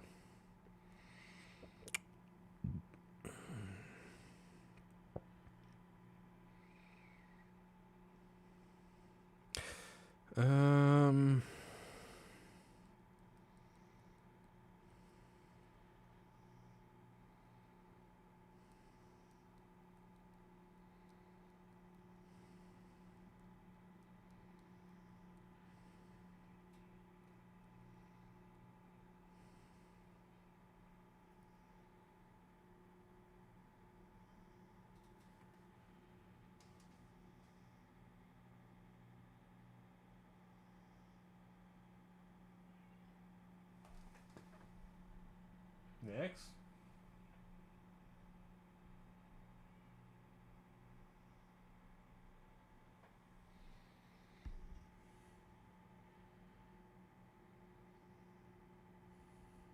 Yes to both. I do. Cool. 0. Uh-huh.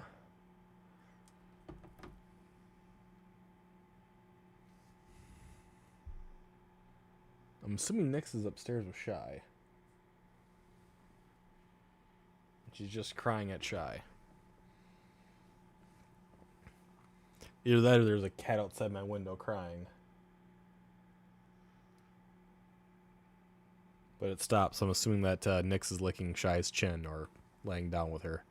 Usually that's what Nyx does. Like, she'll walk up to Shy and she'll cry in her face and then lay down and start licking her chin. Okay. There you go. From the pole down is where we're at right now. What the hell? Why did I do that? There you go. And you can see who got here. Traveling water skin and wine skin. It can hold up to 4 gallons. 35 fucking pounds. It is a very big thing.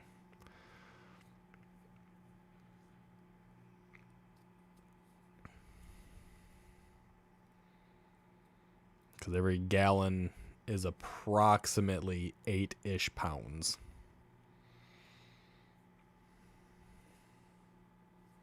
Now, I know some people might think that's going to be weighing way too much.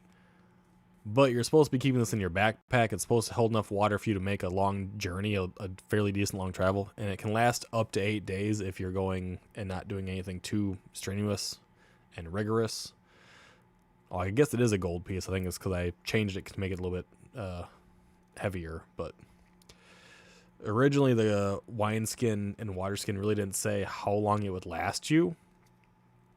So I tried to figure out something that would work on an average of how much a person is supposed to consume water-wise if they're just going through a standard day. And when you're walking and carrying your armor and stuff like that, you've become accustomed to it, supposedly, over your time of training. And that's kind of what it came out to be, was about half a gallon a day is what you should be consuming on doing a semi-rigorous activity. So I spent a lot of time looking into it, yes.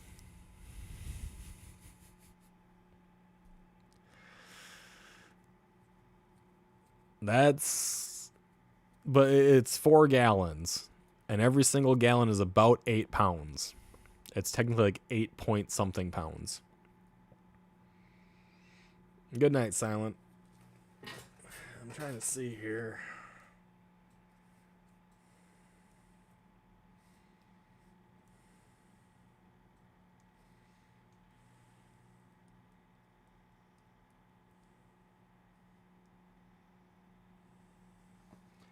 So, I fill up 2 of these a day. One of these alone is a half gallon. And I use up 2 of these a day at my job. So I'm drinking a gallon of water in a single day at my job. So if that helps, like that is the idea. One of these filled up is approximately 5 pounds just because of the added plastic on it. So yeah.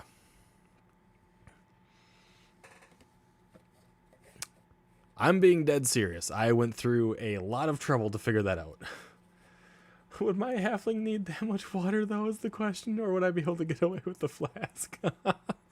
I mean, the flask only holds a glass worth of water. It holds a glass worth. So you'd have to fill it up every time you want more water, basically. This thing alone is 64 ounces, and a gallon is 128. This is a half gallon of water at 64 ounces. Like, it sounds fucking insane. But when you break it down to, like, over an 8-day period, that's not as bad.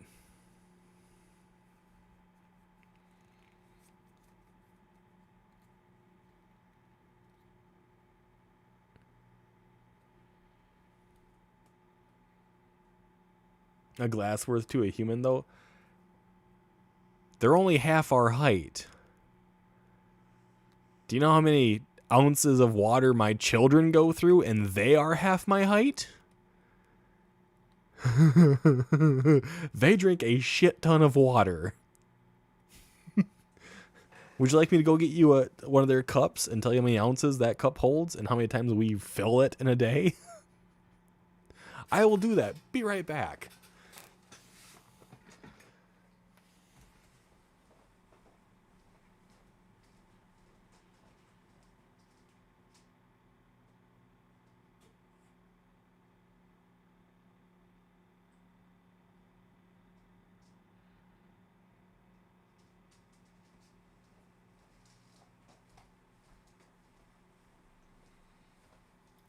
Here is their cup. This cup that fits in the palm of my hand is approximately 8 ounces. I fill this about 5 times a day for my kids. Okay? It's 8 ounces. Yeah. At least 6 refills a day. That's probably damn close, right? I'm being dead serious about it.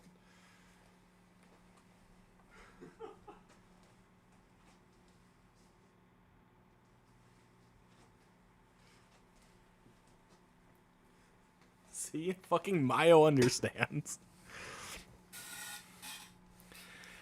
And remember, it's 35 pounds, and we're comparing pounds to gold piece weight as being the same, and it's just going to fit in your backpack. Your backpack holds 250. You'll be fine. You'll be just fine. So yes, he does. Thank you for stepping in and supporting me, Mayo. Hello, Brooklyn. I mentioned you earlier because you sent me some TikToks.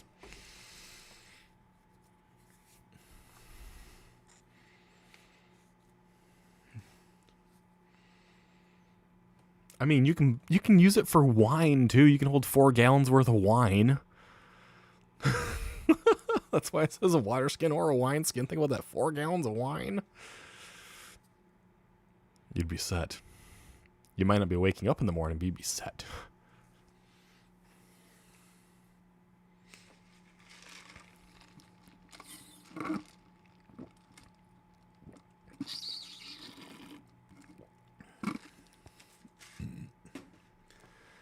Jesse's just butthurt because I called her out for having feelings for an older man. Oh, the tragedy. But yeah, I spent a lot of time trying to figure that out. Because even I think 35 pounds is really fucking insane, but that's how much it would weigh.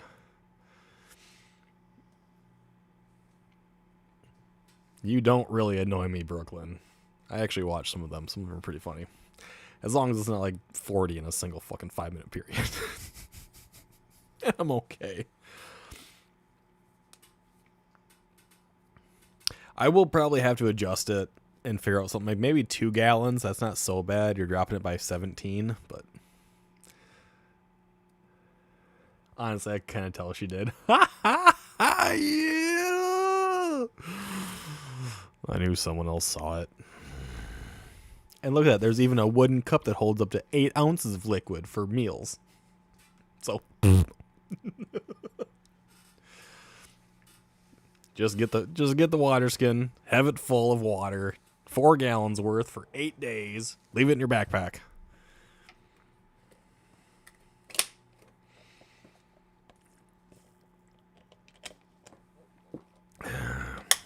I think everyone could. Everyone knows. Everyone sees it. Just like, oh fuck, I've actually been found out. Oh god. Oh god. Oh god. My life is over. They're just giving you shit. We know you don't have any true feelings. We're giving you shit. Make sure you guys get some rations, though. I always suggest getting iron rations because they're relatively cheap and they last for a long time. I don't think you want to drink the dungeon water. I mean, some of it could be fun. There are plenty of amazing creatures that you guys have probably never experienced in D&D in the dungeon water.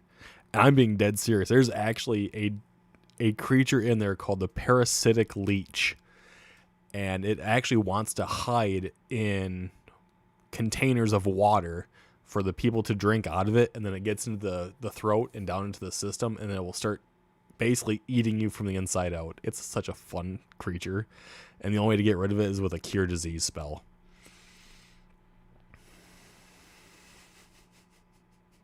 I'm being dead serious. It's an actual fucking thing. You're being rage baited on so bad. Yeah, a little bit. Brooklyn, you'd probably like that too much. We're not going down that road. We're not here to do that, man.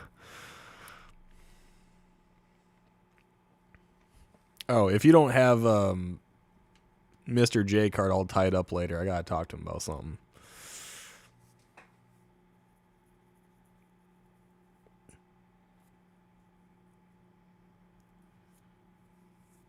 Jesse's having a sigh of relief going, oh, thank God they don't actually know.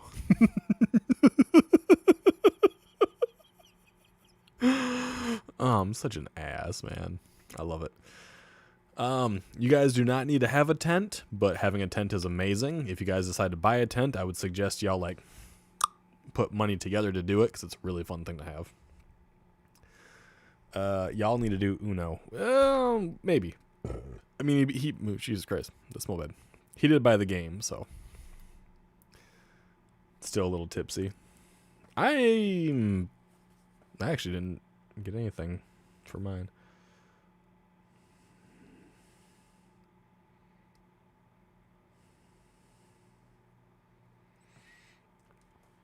Like, I really get angry that it takes so much to even get me a little tipsy.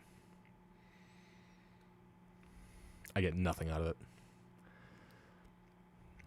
So, Mayo, you guys kind of getting her a little bit and spending that money. Do you have money left over? That's a big question. And then we also have one more section to go to after this, which is the secondary skills, which will be put into the player's handbook before I post it as well.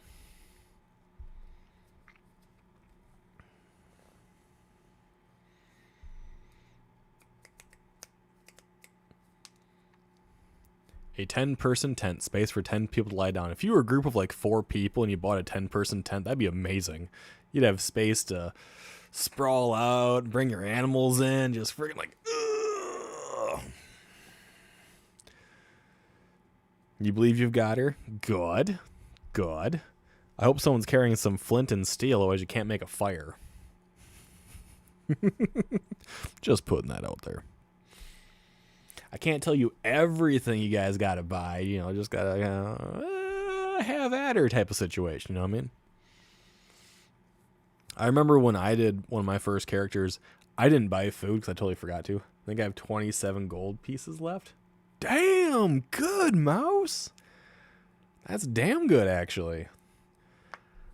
I mean, you could do a quick little deal with the devil and I'll take them 27 off your person.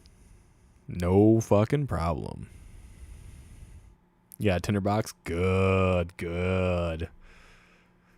Good girls. Damn, you smart. I like that. Because, I mean, I can definitely take the that gold off your hands.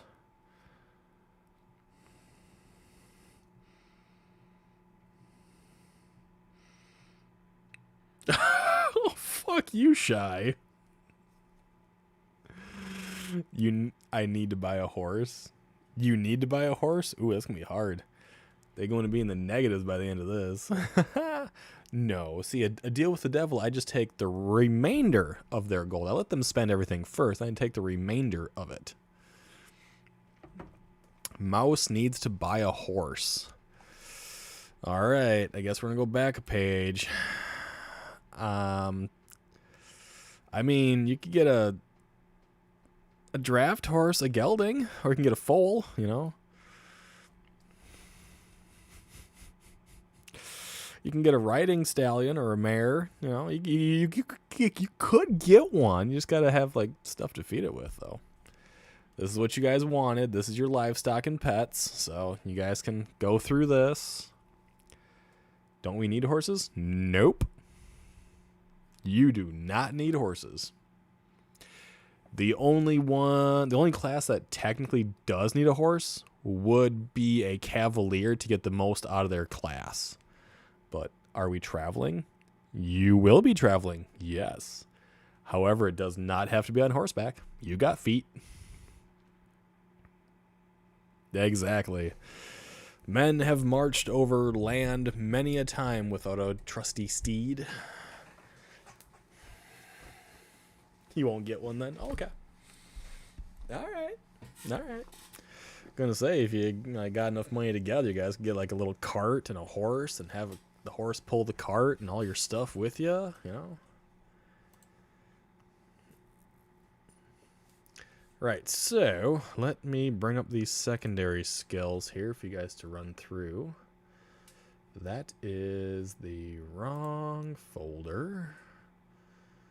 It would be in this one. Nope. Other folder. Problem with having so many folders.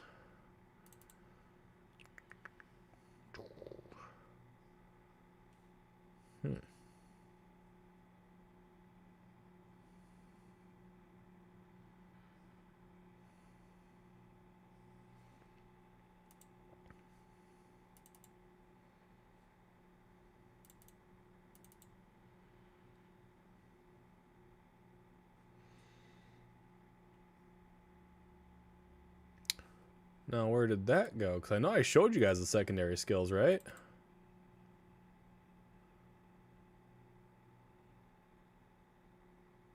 I know I did, because we went through them, because there was a gardener, and there was a dual wielding, the lapidary. A whole bunch of fun things. Is it in this one, maybe? No, not that one. Not that one.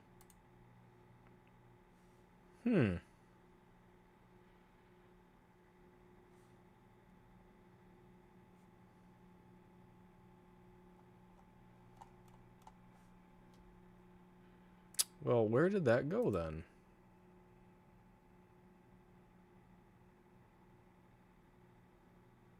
I don't like that.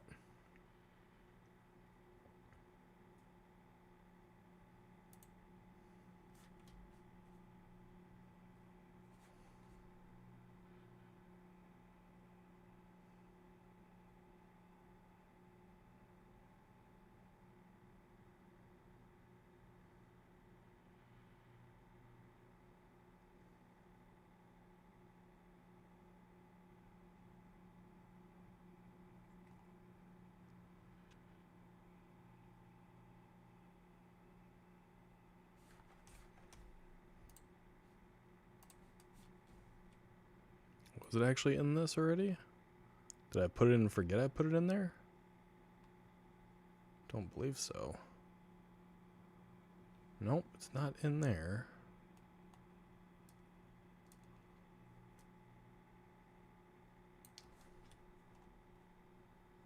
It is someplace else.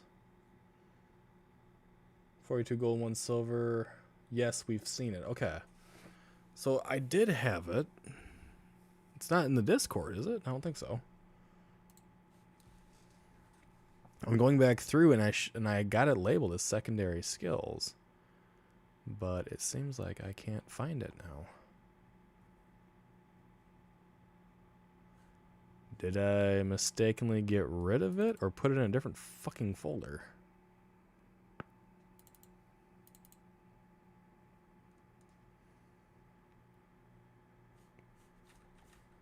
Oh, fuck me. Where is it hiding now?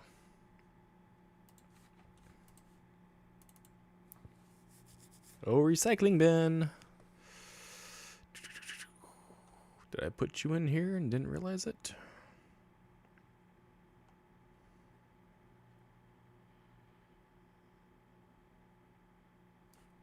I did put you in there and didn't realize it. Aha.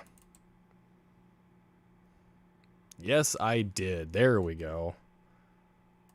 Found it. Sometimes you just gotta think outside the box a little bit and you can find what you're looking for.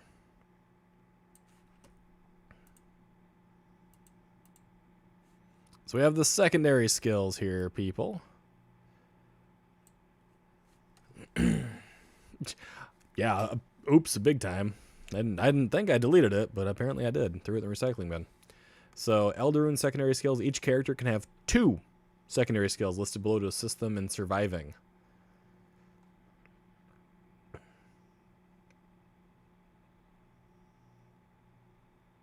Now, I do know that Armorer would be for Wolf's character.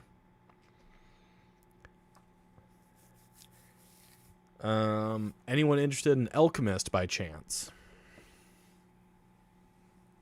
Is anyone interested in any of these to have to start? And if they are, I will leave it here. If not, I will scroll to the next section and people can pause here for themselves later. Because we have a lot of secondary skills. And you each get to have 2. Unless you use up some of your gold to then get a third. Because you can have 3. Why do I have messages?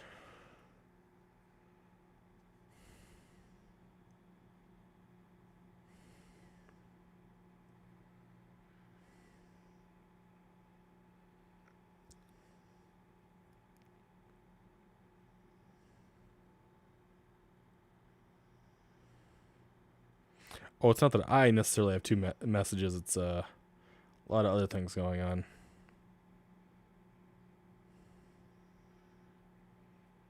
Can't wait for that location. What? Never happening. Not ever gonna happen.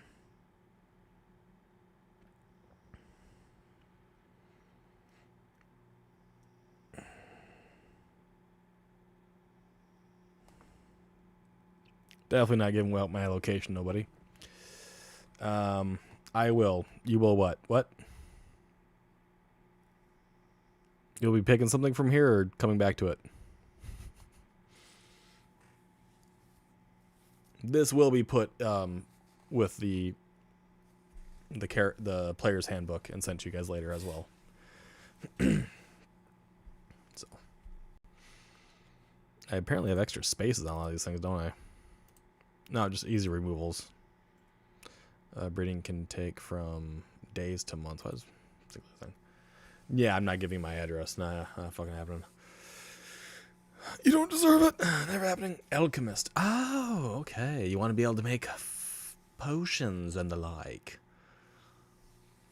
Potions, tonics, as an illusionist. I mean, okay, I can see it. I can see it. Well, I will let you take a screenshot of that, or however you wish to do that, and then come back to it later. You may not, but Shy might. I don't think Shy will give it to you either. I think Shy knows what everyone else knows. Bum, bum, bum.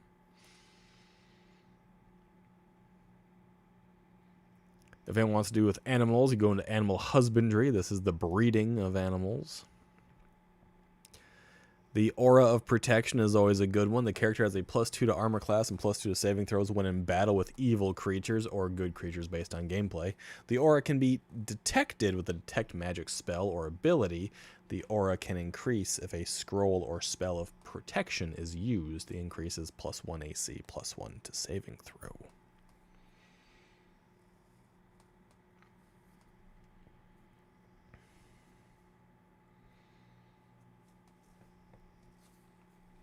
Oh, sorry, were you going through that mile? My bad.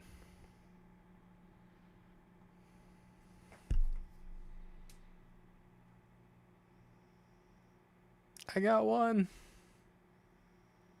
You got one what? The Alchemist? That's what I'm going with? You got one?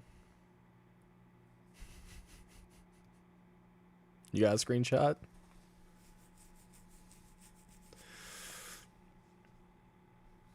Just remember, you guys get to have 2, so you'll be good. You'll be good. Ambush is always really good as well. When characters take this skill, they get a +4 to attack hit rolls on surprise attacks. This allows for a double damage as well and grants a 25% chance to surprise opponents. The characters are only surprised 50% of the time. Very, very powerful.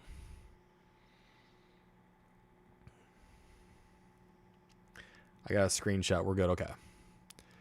From aura protection to barterer, blade dancing, blind fighting, bower. You can make your own bows.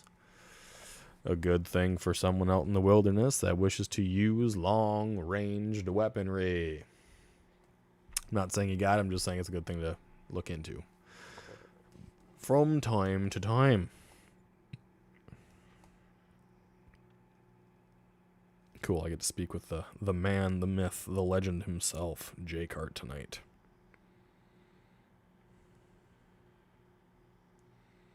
Such a good guy, he really is. Making time for little old me. Oh.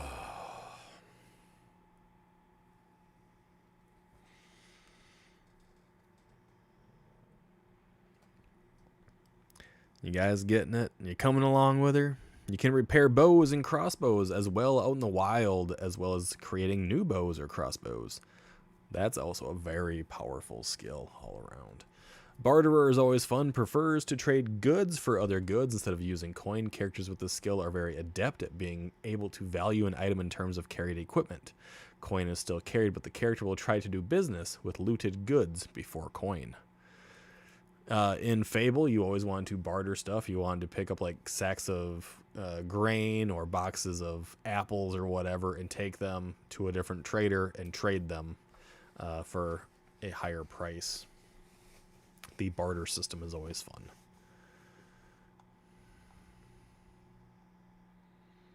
We have cabinet maker, carpenter, contortionism or contortionist, dual wielding, a farmer. You can be a fisherman or a fisher lady. If any of these seem beneficial or up your alley, be sure to do a screenshot on them as well, or yell out, "I'm looking at it," and I will not move from the screen for a moment.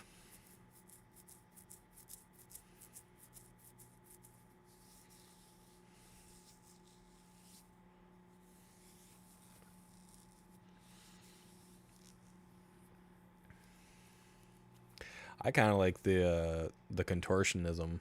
The character is extremely flexible and able to squeeze or fold their body in ways that seem humanly impossible, including squeezing between bars and escaping chains or restraints.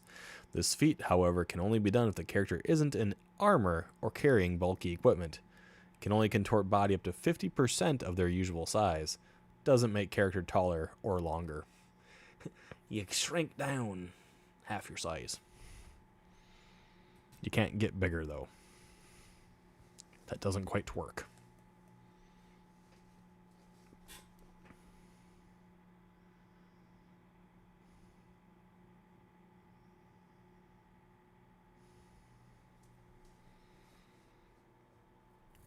Are we good to move along then? No one's claiming otherwise. We're going to move on. This is one that Tay was interested in. The flesh runes underneath the fissure. The magical tattoos that reduce the damage of magical spells. Maya wants that. Maya wants what? Contortionist or flesh runes? Is that what you were waiting for? The flesh runes? Everyone wants a magical tattoo. Go ahead, get your flesh rune on. Tay wants it. Maya wants it.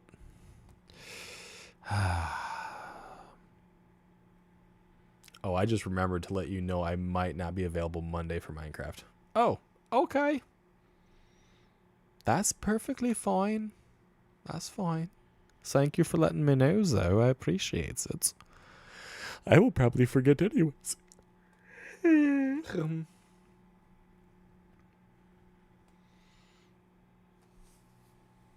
I think the flesh runes are a little too, in my opinion, but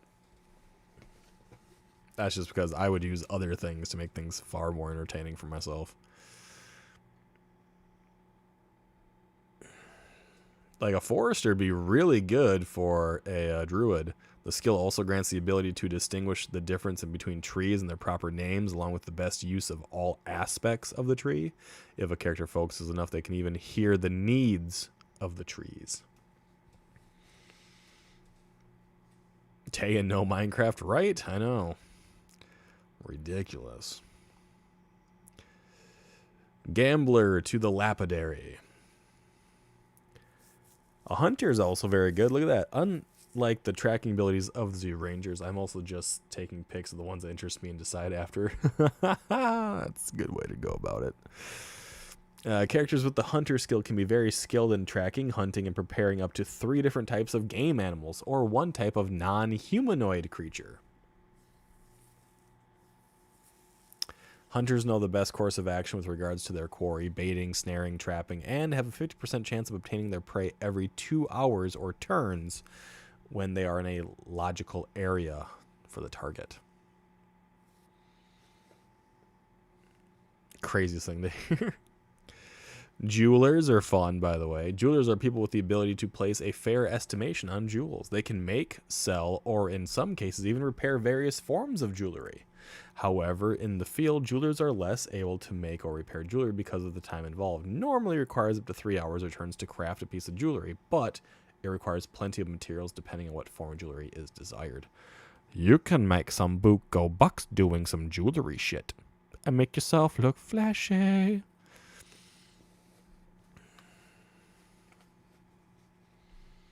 Gardener is you can always go with. Gardeners are not alchemists, but are able to produce small quantities of salves, potions, and various edibles to help alleviate pain, slow poisons, disguise scent, etc. All items made are single use and have a duration of no more than 4 hours.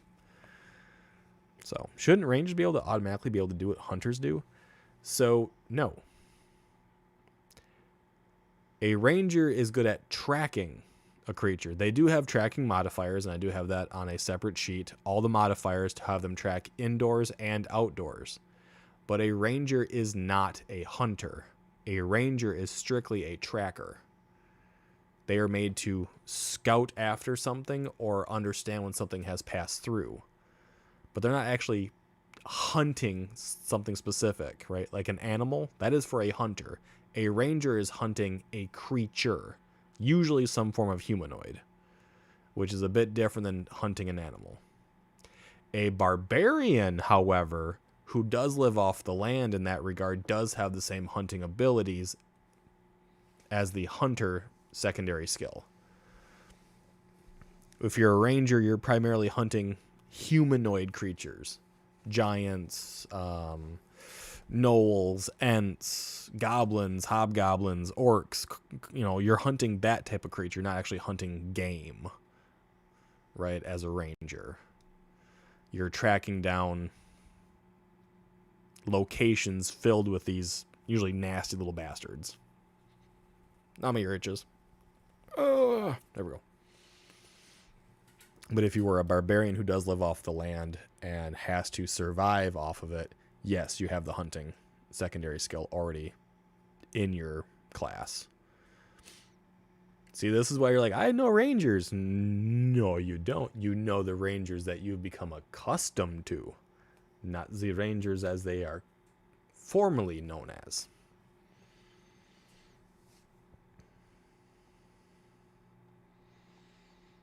Go on down. We have leather worker. We have lip reading. We have lore mastery. Yes, lore mastery is something that bards do get to have, but this allows you to have lore mastery of more obscure things rather than like legends and fables and tales of deeds or items. You can be a painter without much formal training. They have unique ability to create beautiful portraits. I believe it's called a limner, can remember the face of nearly every person who has ever been in their sight for at least 5 or 6 minutes or rounds. They always carry a small paint set and a few small canvases, but normally have no use for them in the field. Their art can sell quite well depending on the area in which they attempt to sell them. Nobles normally request for limners to create vast family portraits. So you can then remember people's faces as long as you've looked at them for about 5 minutes. You'll be able to remember everything about their face. Kind of like that eidetic memory type of situation. The lore master, the skill grants character extensive knowledge of esoteric or obscure subjects. People can usually decipher runes, remember ancient history, be able to identify historic artifacts, know myths of regions, recall cultures of races, and be a walking bestiary for documented creatures, well-known creatures. Characters will have to choose what type of lore mastery they wish to be able to do out of the above mentioned. So you could be like, I know things about everything involving this topic because I am a little mini genius. And then people will get really upset with you after a while and tell you to go shut off. Lip reading is also very fun because you can kind of get information. As long as you got the appropriate lighting, you can read their lips and know what the fuck they're talking about.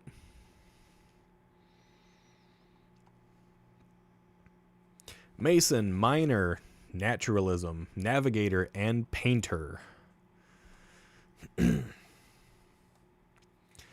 Naturalism. Characters with this skill can give information about plant and animal life from a terrain typical to their background. They are familiar with what is considered edible, poisonous, what heals, and what is dangerous.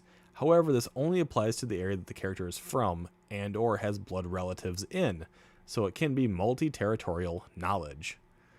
So if you are, by chance, a barbarian, and a barbarian has 3 different clans that they can be a part of, and let's say you have siblings that got sent to the other 2 clans, then the other clan's territories, you would know what is safe in those territories based on conversations you would supposedly have had with your relatives, which could be very beneficial.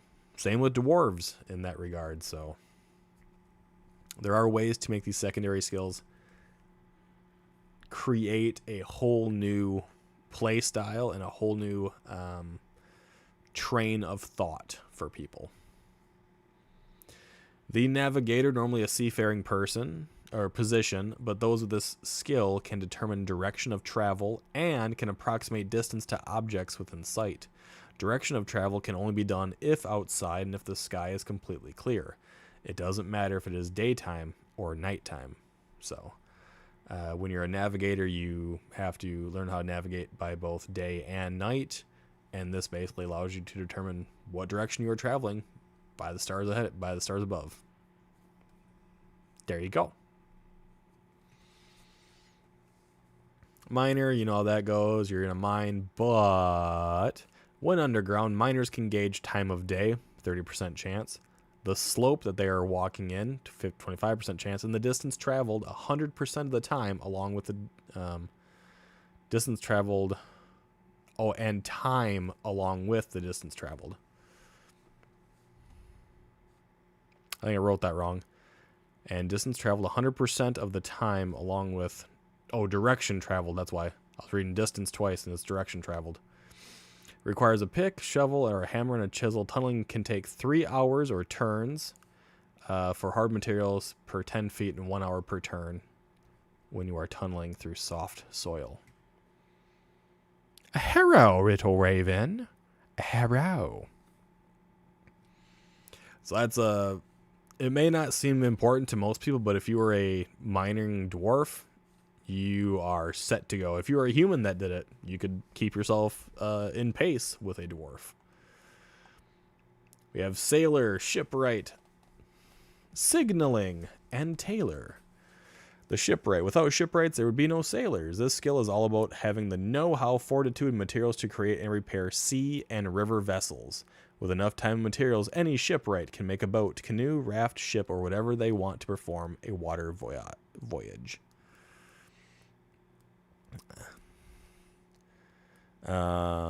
Signaling. Signaling is done for many reasons across Eldarrun. Characters with this skill know how to transmit messages to other signaling specialists of the same military force, culture, trade, guild, and or organization. To use this skill, however, a character must have a list of known organizations who use signaling, and the recipient of the signaling must be stated.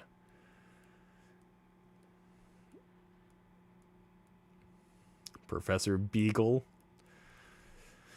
I'm not wearing my glasses. I'm not a professor. But I can rectify that.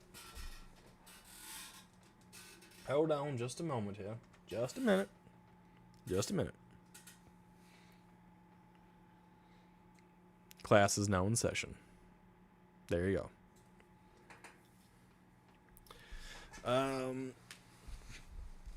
So I hope you guys are able to see like the benefit of these various secondary skills and how they could make things far more entertaining. This might be the last section of her. Teamsters, traders, trappers, wakefulness, weaponsmith. Teamsters are people with the ability to drive a team of draft animals, oxen, horses, or mules, for hauling large quantities of material or food. They have knowledge of the animals for the job, can repair the wagons used, and normally have some knowledge of the best roads to travel to keep good time. There are specialized teamsters who use giant lizards, spiders, and other nasty large creatures as well, depending on their area of birth. You can train spiders to haul your crap. There you go. Think of that one. Think how terrifying it would be to lead a team of spiders pulling your war wagon through the mines. That is what a person with the Teamster secondary skill could potentially do if the spiders wouldn't kill you. So if you were a drow or something like that, something you used to the undergrounds, you could have a team of spiders like climbing the walls and pulling your cart. That would be fucking epic and fucking terrifying.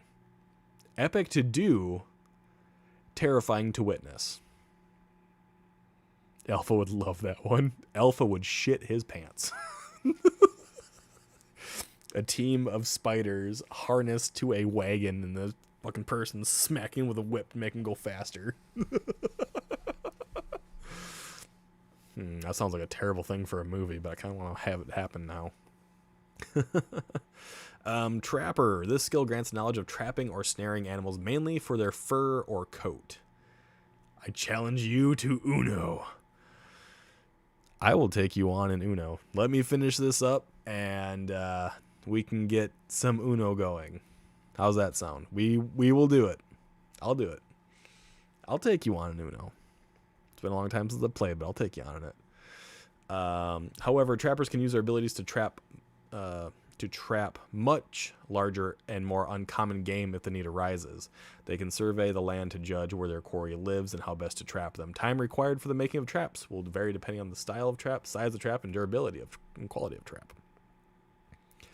This is something everyone wants to have. Wakefulness. The character who takes this skill is far more resistant to sleep than the others. 90% resistant. The person only needs a total of 4 hours of sleep a night, and they still retain full benefits of a full night's sleep. Everyone wants wakefulness. Wakefulness is just insomnia.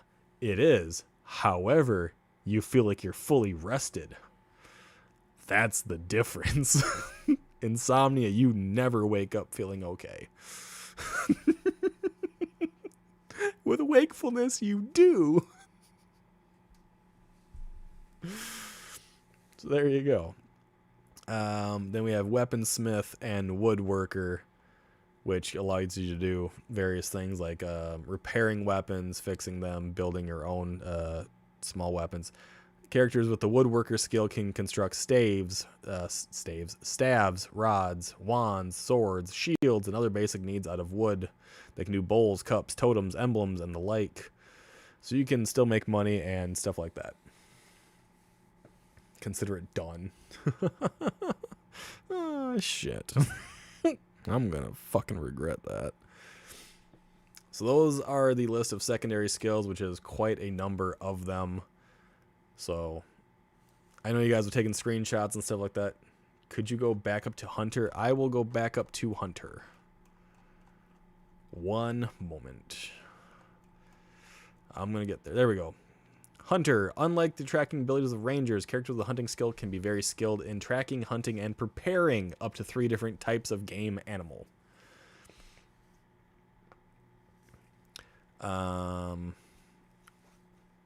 Or 1 non-humanoid creature. Hunters know the best course of action with regards to their quarry, baiting, snaring, and trapping, and have a 50% chance of obtaining their prey every 2 hours or turns when they are in a logical area for their target. Basically, the hunting ability is only to hunt some form of animal for food. Or in this case, up to 3 different types. So you could choose like a game animal, be a rabbit, boar, and stag, right? So you know where you need to hunt for them, how you need to hunt for them, and you have a relatively high chance of actually getting them is what the hunter perk allows. And the barbarian has something that is very similar when it comes to baiting, snaring, trapping, shooting, whatever. That's the dream, being able to survive on only 4 hours of sleep and feeling wide awake. Oh, yeah. Wide awake without the use of caffeine, cocaine, or something along those lines, right? Not that we do cocaine. We do not agree with the use of drugs. I'm just saying makes you really awake, right? Just makes you really awake. No, I have never indulged, but I have met plenty that have.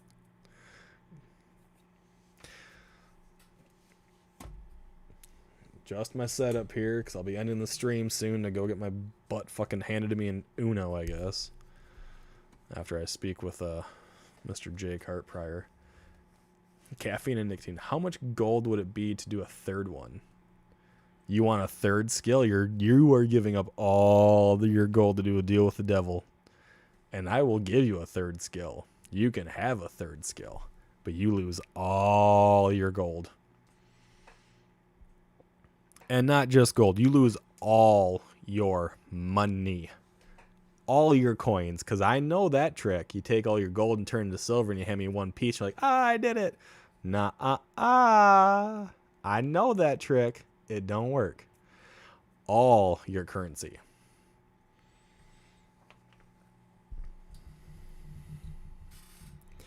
You cannot give it to someone else before making this deal either, by the way. Okay, never mind. Uh-huh. I know that game. Someone tried it once before.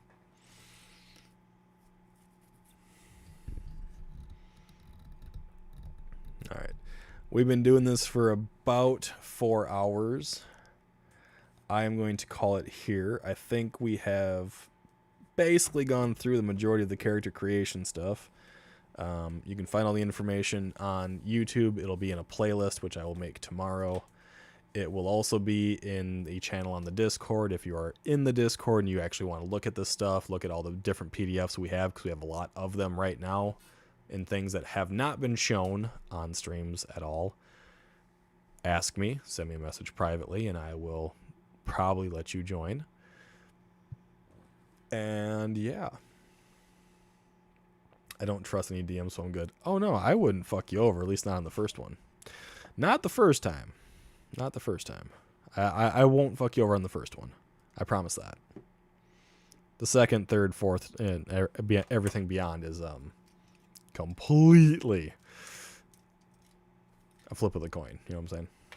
So I apparently have to go get my butt handed to me now in Uno. So I will be jumping out of here. Thank you all for going through this rather tedious, but in my opinion, extremely fun process.